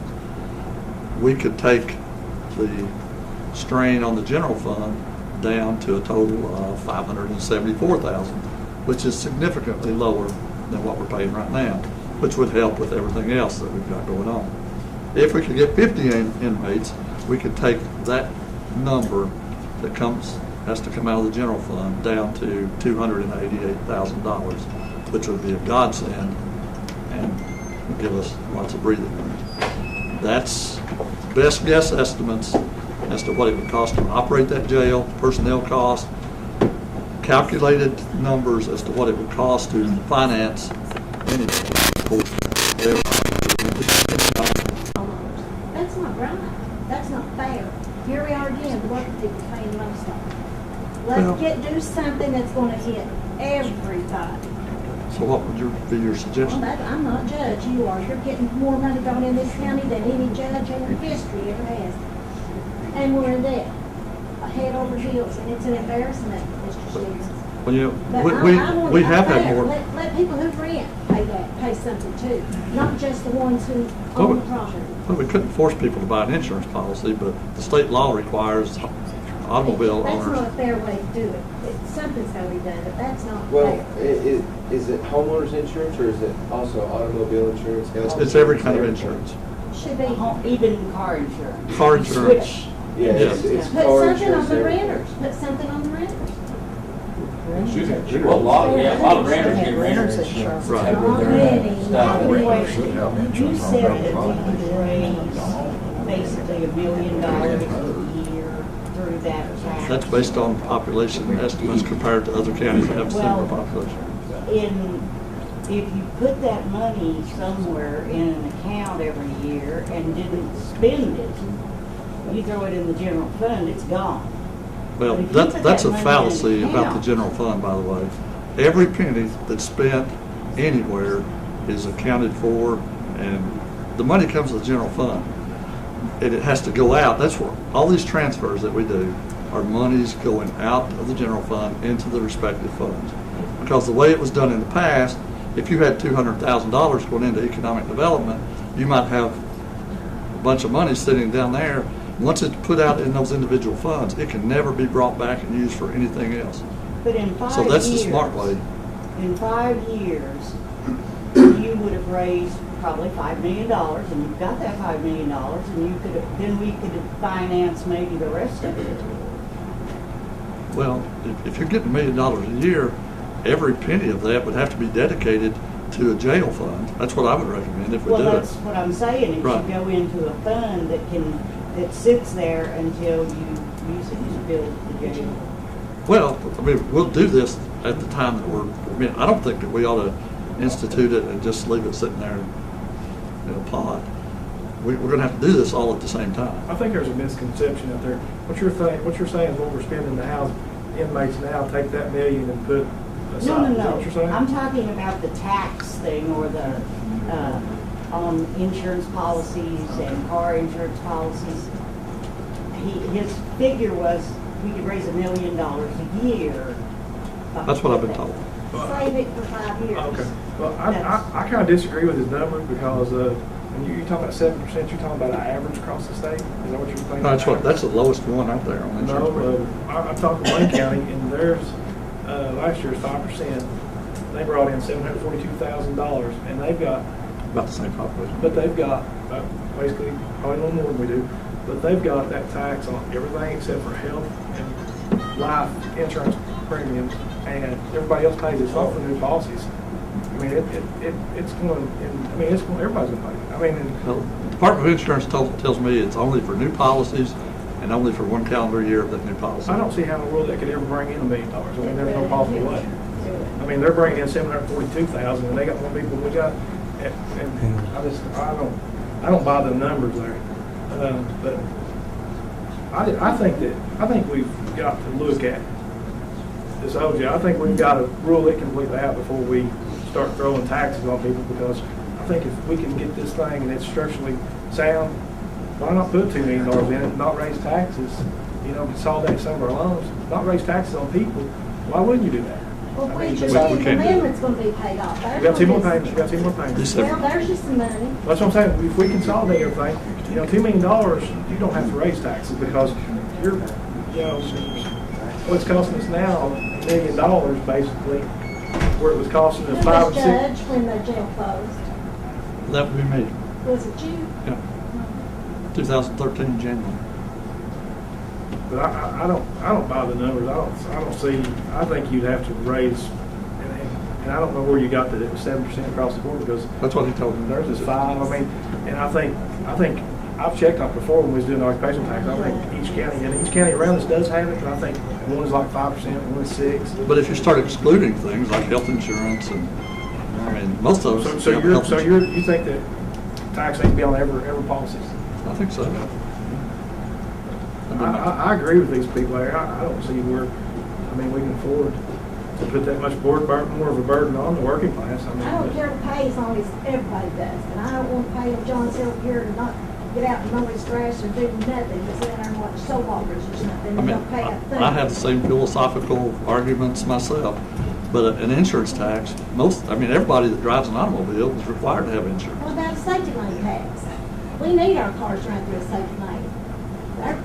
They disintegrate. There's ways to raise Listen, guys, and I'm not taking it for the judge, but there's only 3 ways of raising revenue a county has, and that's occupational tax, insurance tax, and your property tax. And to raise your property tax more than 4%, it's got to be voted on as individuals. And who's going to vote for that?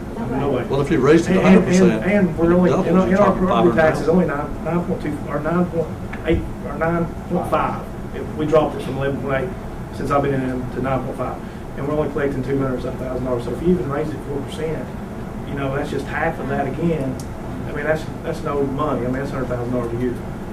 But I just think that I think we got to have somebody come in and tell us this ain't structurally sound before we do anything big like this. I think we should look at everything. Yeah. But if you look at the old jail, if you think about the old jail, and if you put $2 million in the old jail, and you were talking about kicking the can down the road, That's right. You said you didn't want to kick the can down the road anymore.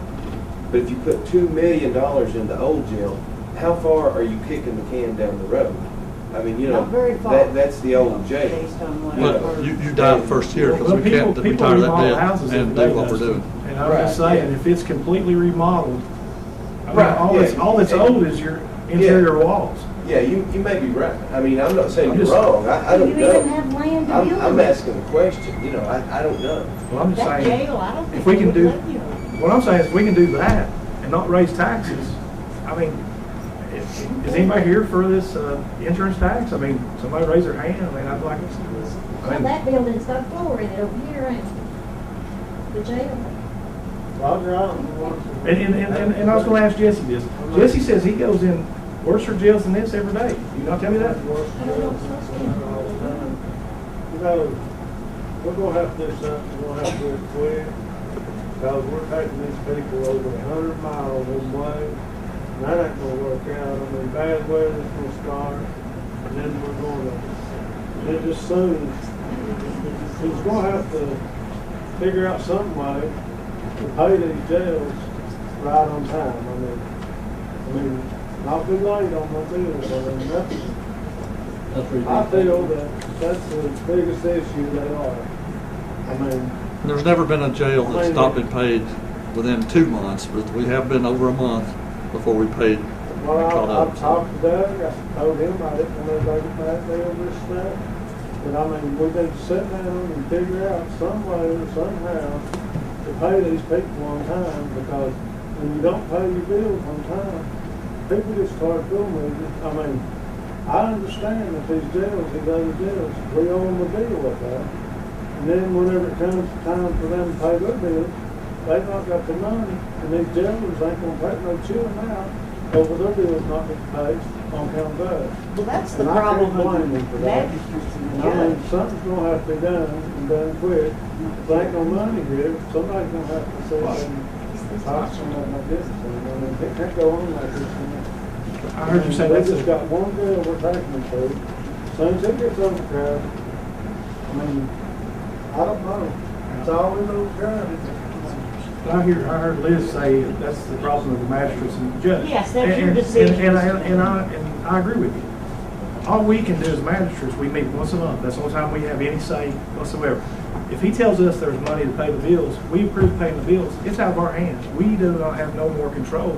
I mean, all we got is We don't his. know when the bills are paid. I mean, we don't know if the bills are paid. But I'm saying- We can't take Do the you not money. get from the it? person. But what I'm saying is, if he tells us there's money to pay the bills, and then we approve to pay the bills, how much farther can you go? And then he goes to them and they say, we don't have the money, we can't write that check. Well, I think that, I think. Now, we can go into a whole big discussion here, or you can listen to what I say about the fact that I have been almost 2 months late to catch the jail Are up we late today. now? Do we owe jails now? We owe a month, the last month prior to what's approved tonight. So we'll owe 2 months, one of which will be about 30 days overdue at this meeting tonight. There's no late fees, is there? Late Do they fees. charge you late fees? Okay, but the thing of it is, it's easy for everybody to say, well, you need to pay your bills right when you get them. But what do we not buy? Do we not buy tires for an ambulance to make sure we got the money? I have no control over what this jail cost is going to be every month. I don't know how many people is going to be arrested, what that jail bill costs until it comes in. We have to approve that so we can pay it as soon as that money is available. But my question was, why would that be a problem with jail transporters? They just take them to and from jail. I know, but if you're transporting 100 miles away, if you're transporting, the transport cost is not the problem. I mean, they have been under budget last year. It's not. It's the housing cost. Right. But when they send you a bill for the month, is there a grace period that You're they supposed say to- this is what you owe? You have a grace period to pay this. you're in? supposed to pay within 30 days.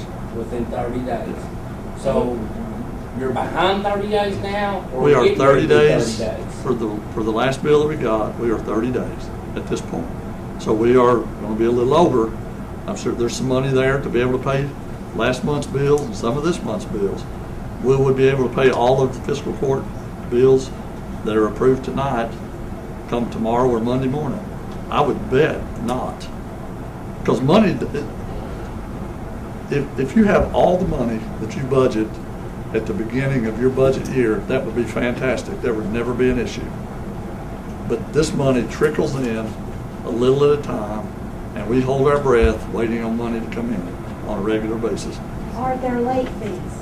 We do not have to pay late fees for the jail costs. But we have been wrote up for paying late fees for other things through the auditor. Right. If you don't pay within 30 days, your auditor will tell you that you're in violation of whatever. No, I was a And, bookkeeper. you know, we have a saying around here that every one of us have used, and you can't get blood out of a, what? Finish that for me. You can't get blood out of a Do we turnip. have land to build the jail? We would have land to build a Where? jail. We can, Where do we have land? Hobart?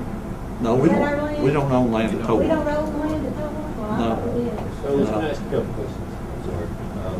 One of them on the proposal that you have written here, and we about the middle of the page, the jail operation costs $750,000.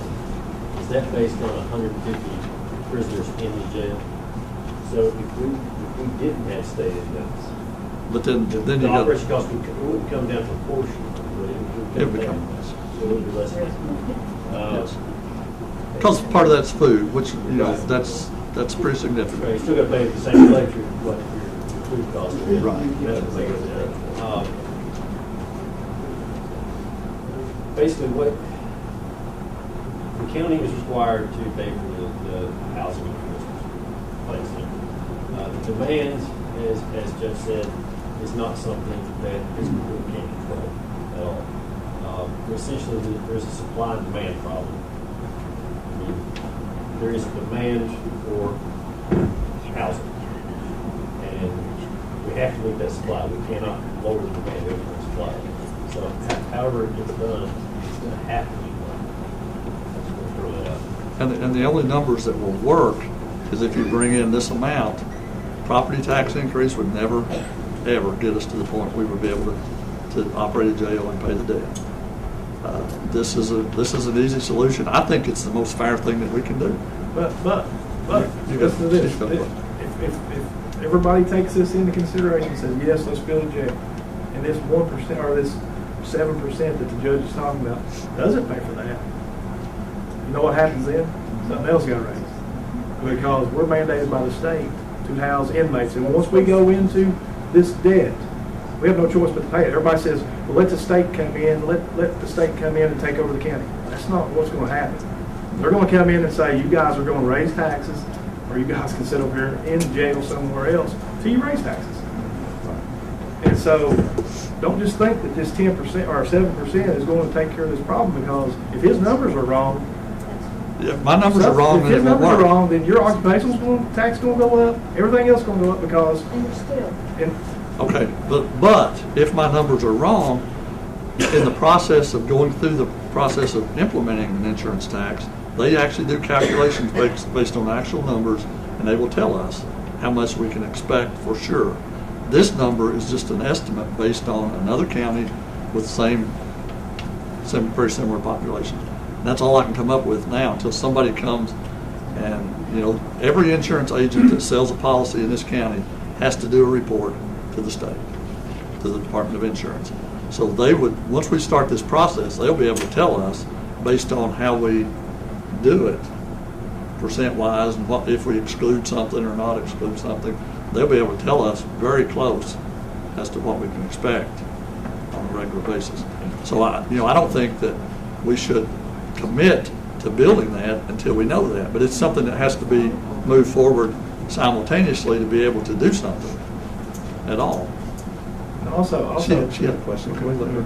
I was wondering if anyone had explored with the Department of Corrections implementing a substance abuse program, if they would be willing to pay the county or, professionals in the community for state inmates. And those are options. I know Laurel County just implemented a SAP, substance abuse program, probably a week ago, maybe 2 weeks at this point. But that's something that the state gets involved with, and they allow you to do it. You have to dedicate a portion of your jail for that program, but it does bring in significantly more. Those are things that we could do. There's some other things that we can look at in the future as well. and that would be a juvenile detention facility, which brings in a lot more. But those are things that will eventually help offset a whole lot of stuff and help it make it the whole incarceration process and substance abuse and all that kind of stuff more palatable for all of us. Especially if all the counties surrounding us and statewide are over capacity, and we know that substance abuse issues in Kentucky is a problem, then we can offer those services to the state inmates, the rest of the state. And Laurel County, I think, committed 50 beds, if I'm not mistaken, to that program. Of course, they have like 400-something bed facility. Justin, I think it was you who said that you would like to explore the possibility of fixing the old jail. Have any of you all received a quote on what it would cost to have a structural engineer come in and look at the jail to tell you if it is possible to be reopened? It's about 50,000. I'm not answering for you, but that's what they told us down there. It would cost about 50,000. So I know at the last fiscal court meeting, it came down to a $4,000 difference in the extension budget. Where do you see in your budget that you could allot $50,000 to pay for a structural engineer if they say the jail cannot be reopened? And when I'm saying, when I made my little spiel earlier, if I think a structural engineer will find more problems than that state fire marshal, and if he says it's going to cost $2 to $3 million to get it up to par, you can probably double that as to what it would cost to get everything up. And they will never house a state inmate in that facility there, so we lose any potential for state funding coming in. So, to me, there is no way that you can ever do that. About kicking the can down the road. I mean, you know, I have five children. You know, one's 16, one's 11, and 3's 2.5. You know, and I just kind of look at what they'll have to deal with. You know, when they're my age, or when they're old, or when they're older, you know, what will they have to deal with? You know, will they have to deal with building a jail or a jail that's shut down? You know, if we go back in and we redo something at the jail, and I know Roger said, you know, people redo houses every day, and they do, and we might be able to go into that old jail and redo it. I'm not saying we can't. You know, I'm not saying not even to look at it. You know, I'm just saying. I think we should really look at this before we do it. Right. You know. And I just want to say, we're not going to solve this problem tonight. And I don't want to just keep rehashing the same thing over and over every fiscal court meeting. I know a lot of you all have other commitments, and I know you have an issue you have to deal with very quickly. I would just say, I've presented this. This is my idea for the option that we can move forward and actually do something. If anybody that's interested in this, let's come by, let's get you a copy of this thing, you look at it. If you come up with an idea of some way that we can be totally fair and spread this income increase out equitably among everybody, I'll be glad to listen to that. But I think, like Roger said, we have very limited opportunity to raise money in county government. And I'm not in favor of increasing the occupational tax. I think that burden is out there on the people that are working. Property tax is not going to, if we doubled it, people would not be happy, and it's not even a drop in the bucket for what we need for the jail. This is the only option. If this doesn't work, I don't know what our answer is. I would say this is out here. You all have discussion. Bash me as much as you want to on every forum that you want to do, but at least take a serious look at this, because I think this will work. I have one more thing, and I'll be quiet too. There was some talk in the legislature last year about doing a one-time, we should have to go before the ballot for local people to do a local sales tax, and that would get everybody, that would be your fairest way for a one-time, and it would cover one time, like building a jail. Once it's paid for, the tax goes away. I don't know that it'll pass this next time. It didn't pass last time. No, I know it didn't pass last time, but I'm saying, I don't know. You know, there's talk that they're going to try it again. Don't know whether it'll happen. Can I say something? Call your senators and call your representatives. I'm like Roger on that. I think that is the best option to put things on the floor, to let the citizens have a democratic vote Let them on vote something on that they want. But if you want a jail, then you're voting to for a And general. that would be the best, but right now, that's not a tool in our toolbox, because the state legislature has to pass legislation to allow us to be able to do that. Also, you talk about not a tool now. This is not a tool either. If you can't implement this tax till Right, we got a next year, we got a year you before can't we do can that do for a it. year anyway. Yeah, we have to struggle for a year doing it the same way we are.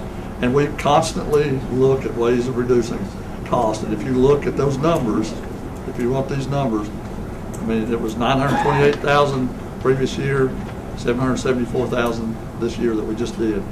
Everything that we do is to try, I mean, we do home incarceration, and that's increasing. We're trying to do everything we can to minimize cost, but it's still killing us. Okay? So, anyway, I'd like to drop this subject and move on to the next item on the agenda. Thank you all for listening to me. Item number 23 on the agenda, say department heads update the court, but I'm not going to have them stand and do that.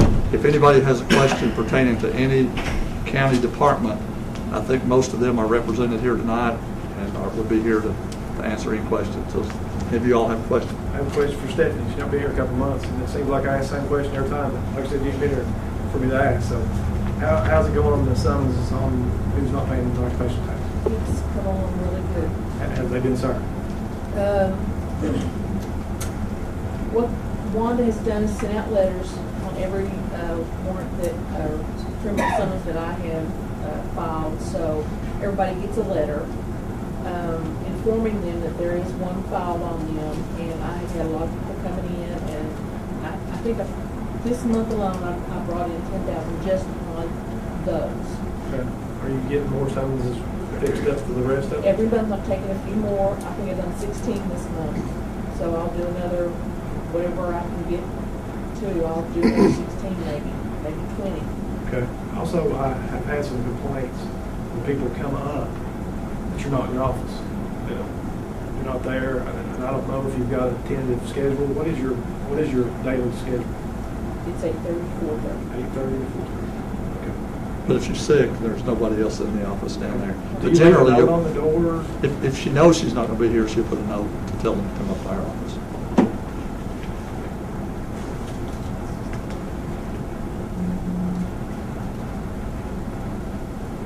We're a very small staff in our office too, but I know she's one. So sometimes we put a note on our door. Very small staff.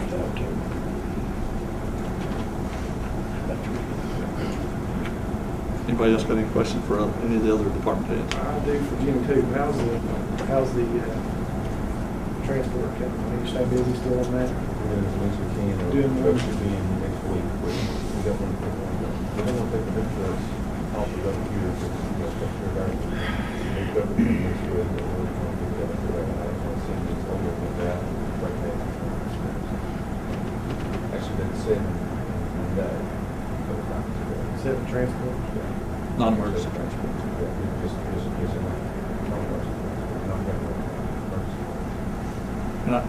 Can I throw some? If I call the ambulance, they get there and I decide I'm up in that hospital, charge you like that? Pick that out.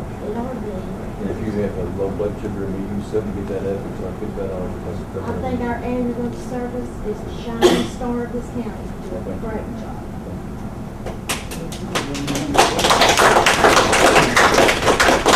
Somebody help Jimmy out the door later because his head may not fit. Vicky's here, she's used to it. No, she'll smack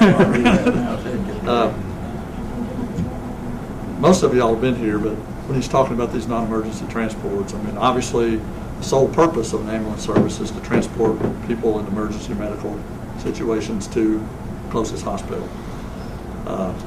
But there's a great need out there for people that need to go, that are invalids or have issues that need to be transported to a hospital for either dialysis or after they've finished being treated in the hospital for whatever the problem is, to get them back to their homes. And Jimmy came up with this idea to implement this non-emergency transport to try to increase money that's being brought into the county, and it's been very effective. And with this new truck, I think that's going to help a lot as well. But we've got to do everything that we can. Not only does that provide some additional jobs, but the net gain to the income of the ambulance service gets it, where it's going to be standing on its own completely, which it pretty much is at this point, really close. So it's going to be, every little tweak that we can do like that is going to help us overall in our entire county services that we provide. So I appreciate that.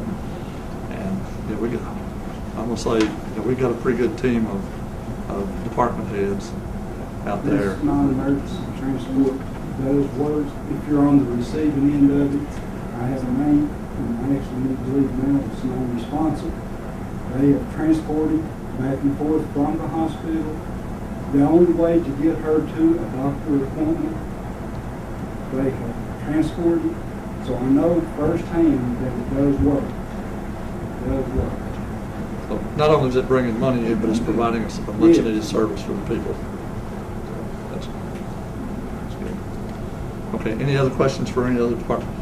Leroy, thank you. I need to leave Everything's the okay. hospital. She was non-responsive and has been for 15 plus minutes when the grandfather off the phone up. So I need to get back to the hospital. That's where I've been most of the time since May 9th. She's only been home 20 days since May 9th out of the hospital. Our prayers with you.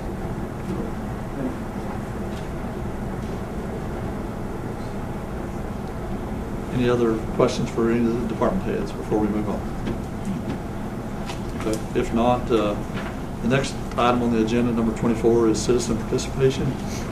This is if anybody has something you want to bring before the court. Our ground rules are just, state your name, what your purpose is, and try to keep comments as brief as possible. So. I'm Donnie Whitehead. I'm the Little League president. First, I want to say thank you guys for giving us the money for the lights. Anybody in here knows me. I've been pushing for the youth of McCreary County for many, many years for not only baseball but other things. I did get some quotes, and I'd like to hear what I'd like to pass them out.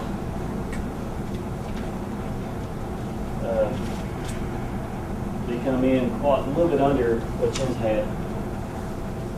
That gave us. The two I'm passing out right now is the labor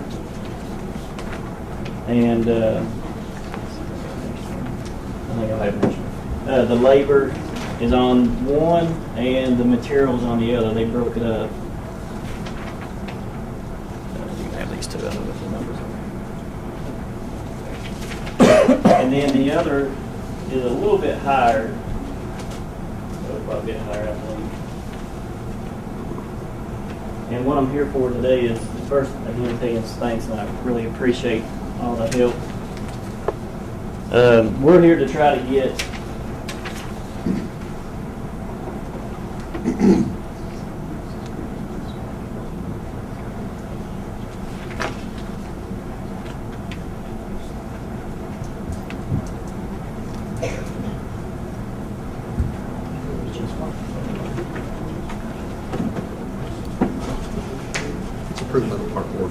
what he just told me.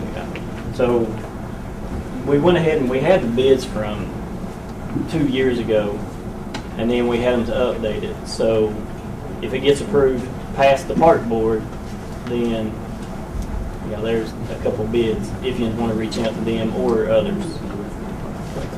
Okay, just for general information, we're all talking about how tight everything is and all this, and everything. We're going to spend money for lights and put lights, which is a very important thing to do. But that's what I was talking about earlier. Once money is in a fund, it is a dedicated fund. It cannot be transferred back into to be used for anything other than that fund that it's for. There was money set aside for the construction of the county park, and due to all the environmental issues and all that, most of y'all probably know the whole story behind all this, but there was the last payment that was going to be going to the contractor was held due to the environmental issues, and until all that was resolved, that was just recently resolved. The contractor agreed to sign an agreement with us that money, we could use that for the county park because he assumes responsibility in the whole environmental fiasco. So we had about $235,000 set aside in that park fund for that. And the park board since then has looked at different projects, including the splash pad and some other things, including the lighting and all that. The park board's making recommendations as to how to spend that $235,000 on special projects, this being one of them.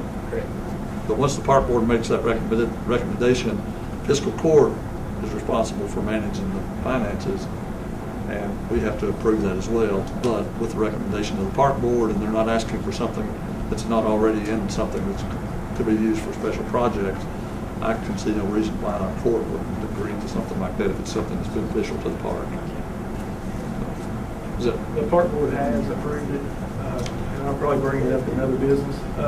Also, I'd like to, everybody said, I know everybody said they're thinking $50,000 a lot for lights, but when we took, and I've been on the park board since it was established, but whenever we moved the park from where it used to be, where it is, the college paid us $750,000 to pay for some of the excavating for the new fields. And all they asked was bring it back to the standards that it was before, which it had lights and stuff.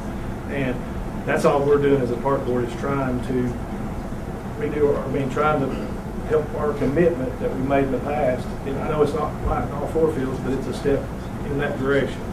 And like I said, I know that $50,000 is a whole lot of money, but you can only do it to their specs. And like I said, we're just trying to make up for our commitment that we took the $750,000 and actually we've not got them up to where it was at before. Yeah, plus having lights on at least one field up there is going to be able to provide opportunity to use that field in the nighttime and have tournaments and extend games and all that. Mr. Main was on with us. We got to travel all the way to Harlan County to play. And it will also bring in revenue because when they host tournaments like that, it was what, $7 per car? Plus, you've got to find somewhere to eat. I know there's not a whole lot here to eat, but they're not going to run all the way to Somerset if their kids playing all day. It will bring in money. And there actually are quite a few places to eat for a small community. 4 days at Harlan County in a row like that. I won't make a motion, we do it. It's a long way to Harlan. But we'll do that in other business. So we can I know. Thanks, Don. Appreciate the Little League and having all those smiling faces up there, those kids using that park just makes the whole thing worthwhile. Does somebody else have something you want to bring before the court? I know Roger and I think Dustin are on the park board. I know that the park, when it was originally being established, was to be built in phases. What is your next phase after the lights and the splash pad? What are the park board's plans? We are, there's actually a diagram inside the park. If you've ever been inside conceptual design. It's kind of design, and we're just using that money to kind of go along with that design. We're talking about two outside ball courts right now, volleyball court, some exercise equipment around the trail.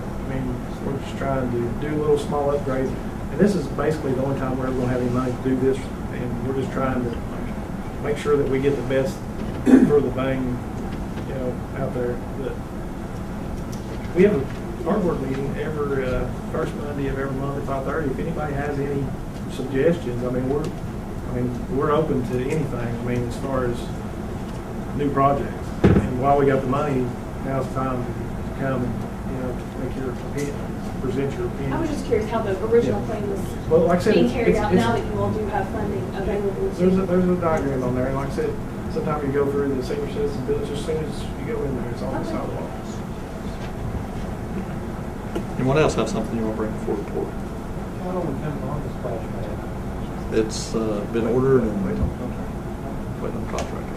So it's in the works. Hopefully they'll do it soon before warm weather disappears. Okay. Well, if there's not anyone else, we'll move on to the next item on the agenda, which is other business. This is part of the court meeting. If the magistrates have something you want to bring before the court, now's the time to do that. And I think we may have something. Yeah, I've got a couple of things. Okay. Somebody else want to go before me? Is one of them got the light before you do it? Yeah, well, that's one of them, but I'll let you do it, please. But,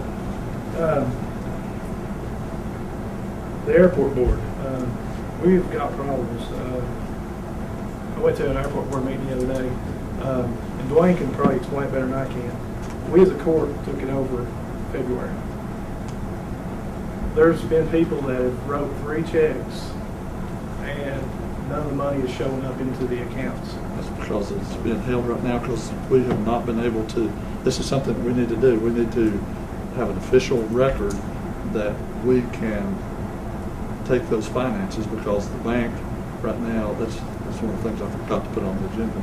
We have to have minutes saying that we can manage that money over there. There is also bills that's not being paid. These guys have went out and had to work on the tractor and got bills, and 3 or 4 months late now, right, Mr. Sprout? It's for the same reason. And I just couldn't understand why it took us from February to now to get this straight. I mean, this is failure to follow up on stuff. I mean, this stuff is pretty important because, I mean, this is bills that we're going to, I mean, it's going to cover an audit that we're late on. Right. And also, I just need, if you all make a motion in a second for us to adopt that fund into the fiscal court fund, then we can go and actually sign that. There was none of us able to go and sign a check or anything right now. So that money, those checks just laying here. Mark has those ready to deposit as soon as. Okay, I'll make a motion that we do whatever it takes to get it to where these guys can get their bills paid. And just say the regular signers on all the other fiscal court signers being the signers on this particular account. I'll make that motion. So I have a motion and a second by Magistrate Baird. Vote, please. Roger Phillips. Yay. Jason Mann. Yay. Dustin Baird. Yay. Judge Stevens. Okay. So Judge, on these bills, these guys can come up with a PO to have them paid in. As soon as Because we there's get money, that there's done. money in this. Those bills were already listed and approved. No. I mean, Those bills were. Huh? They were, but we cannot write the check until this Right. took place.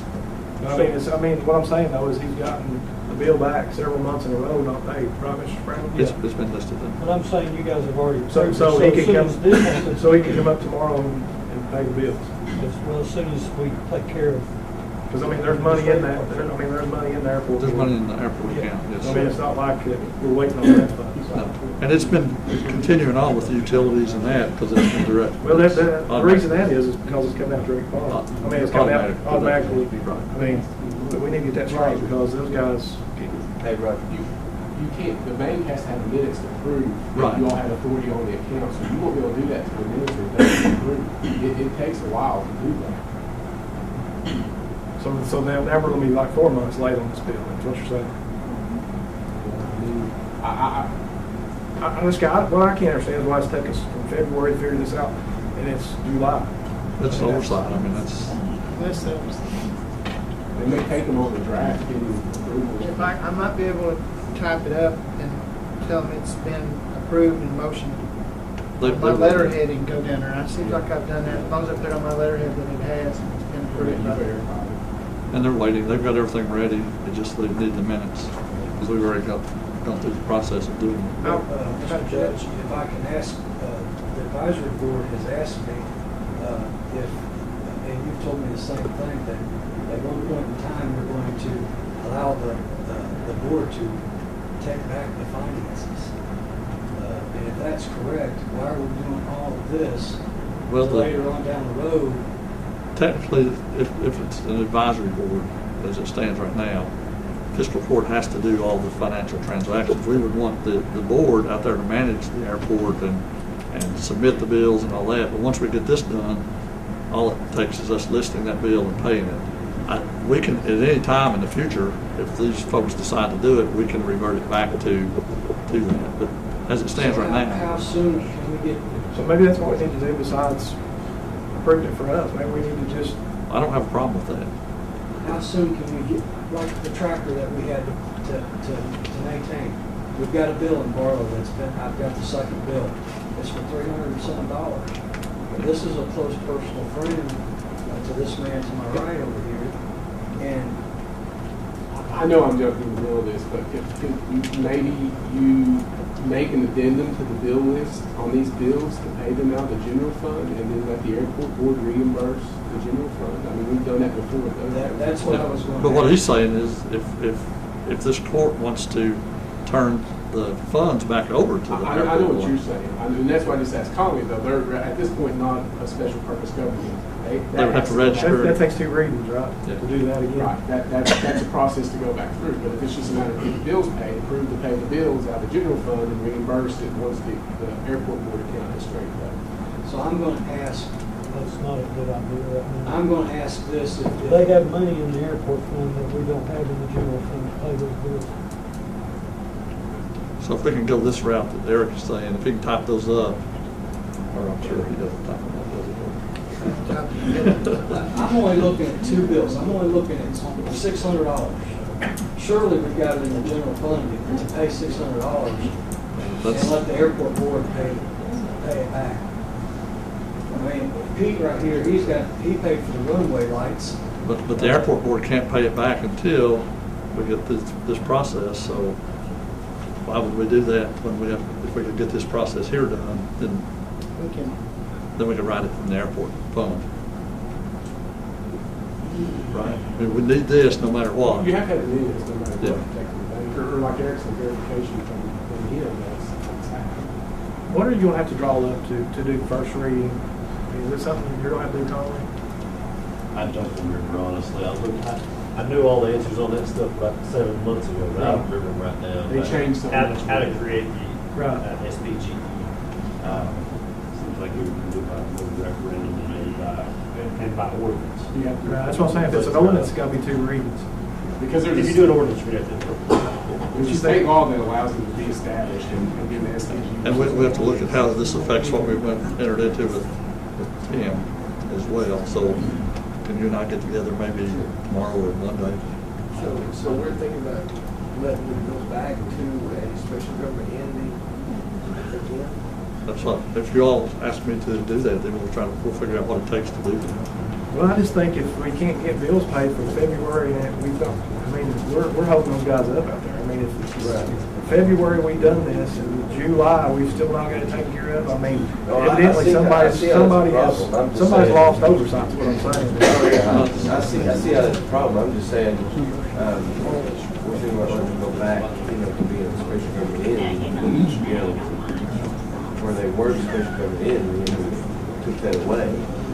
I have a question about the airport board waited 5 months to let you all know there was a bill that was passed due.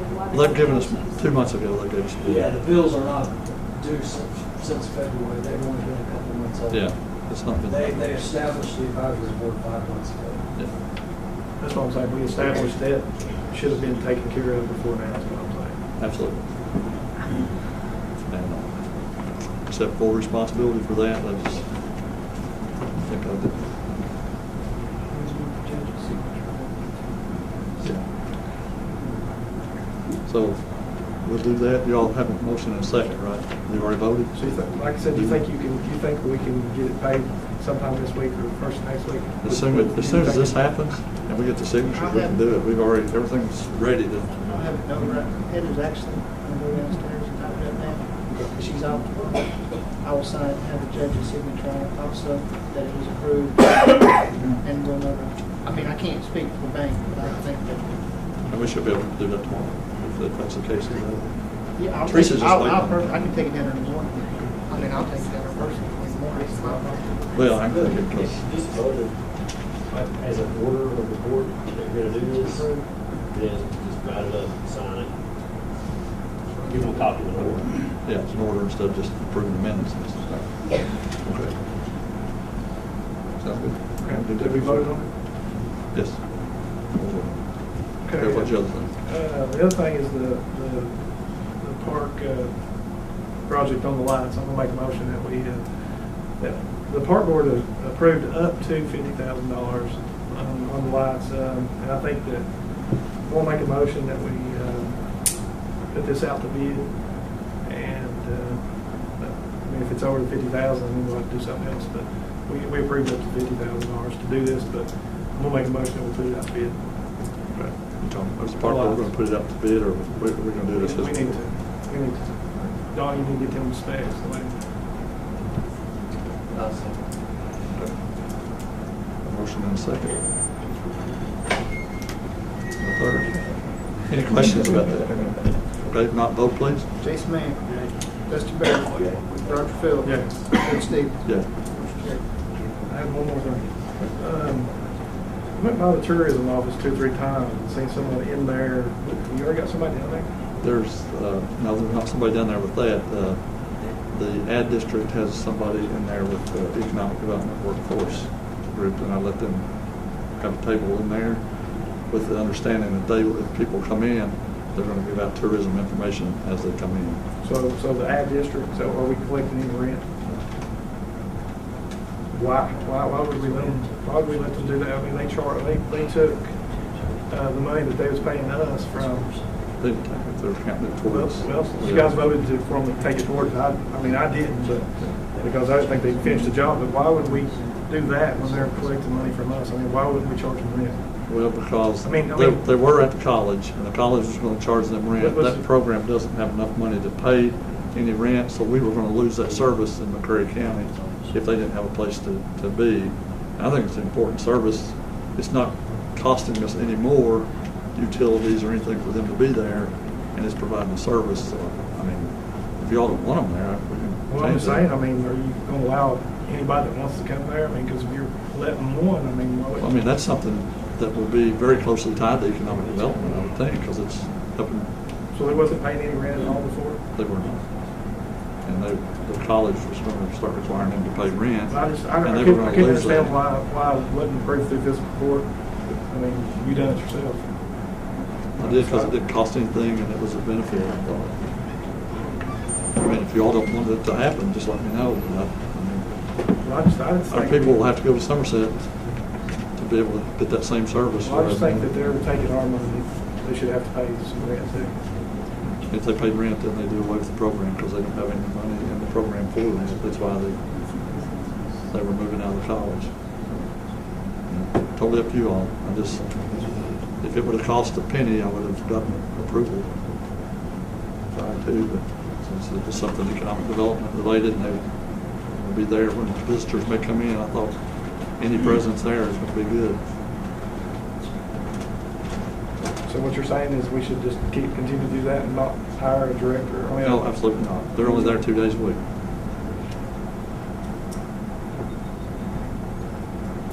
And they're not actually doing anything unless somebody walks in off the street asking for tourism information.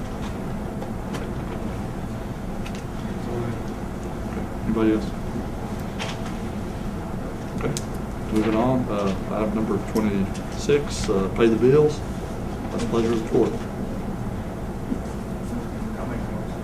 Motion by Magistrate Mann.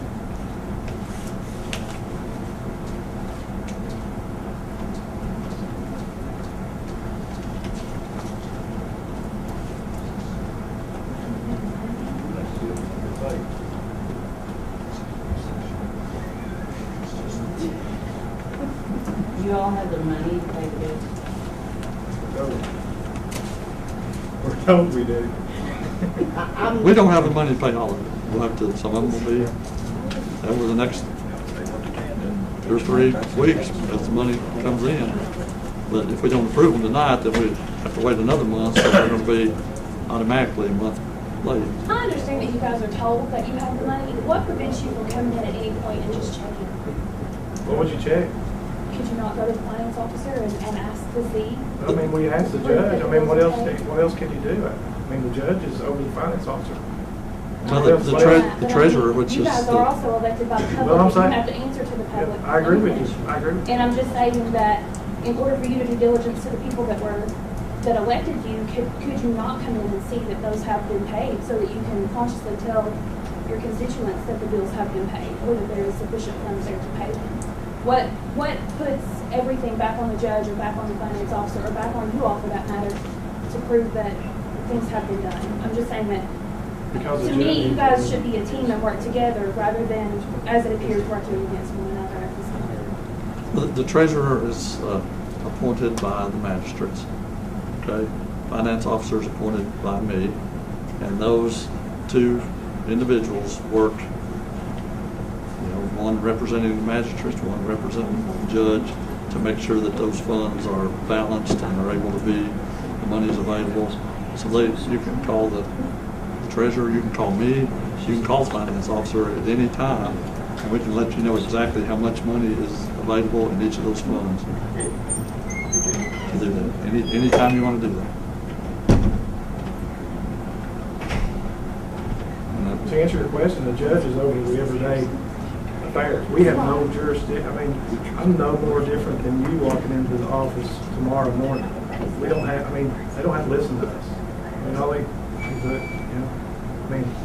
why would they show, if we asked him if there's money and he says yes, should we not take him at his word? Yeah, I agree that you until he proves that we can, and I think that's where we've got.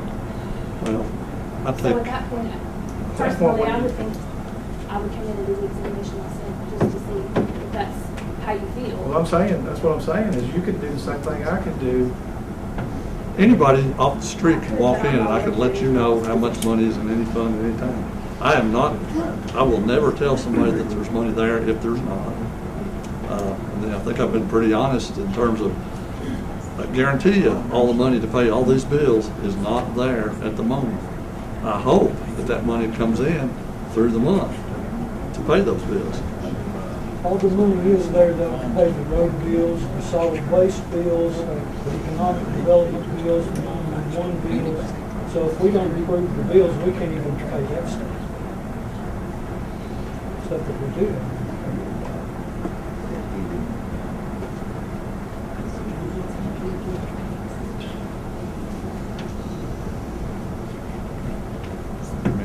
We got a motion to pay the bills. Can I have a second?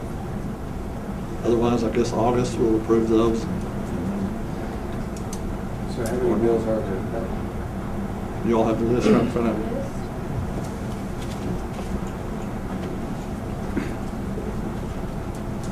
Broken down by fund.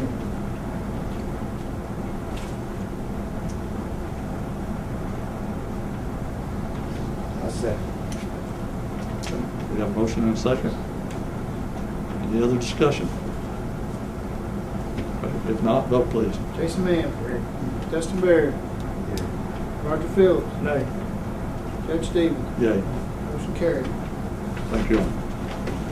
Okay, at this time, I entertain a motion to enter into executive session for the purpose of discussing a personnel issue.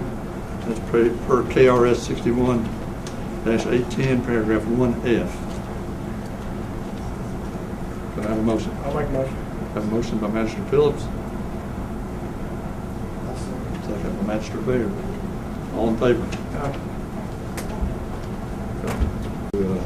Re-enter regular session. I'll make a motion. Motion.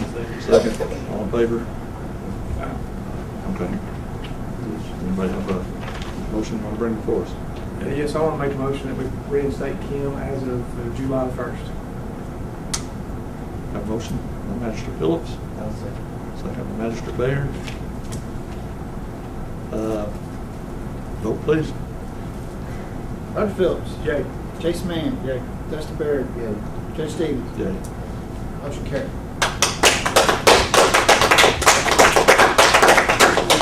It's the only right thing to do. I just want to say the only reason this was done is to be consistent with others relative to the FMLA Act. I have nothing against Kim and that, but if we're not consistent with everyone, then that's showing favoritism. So that's the only reason I'll follow through with that. Glad to put her back on board. Judge Stevens, 17 and a half years working for the county. And if you call anybody at the State Department about roads, they will send you to Kim. I know Kim's been there a long time. She knows everything about that.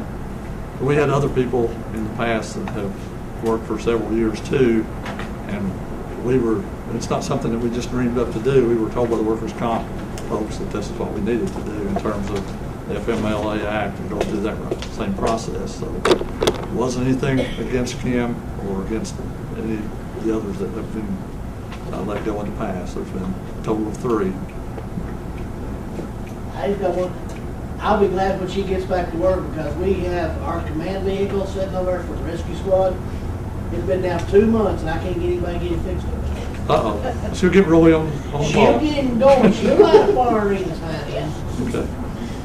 But anyway, welcome back, Kim. Thank you.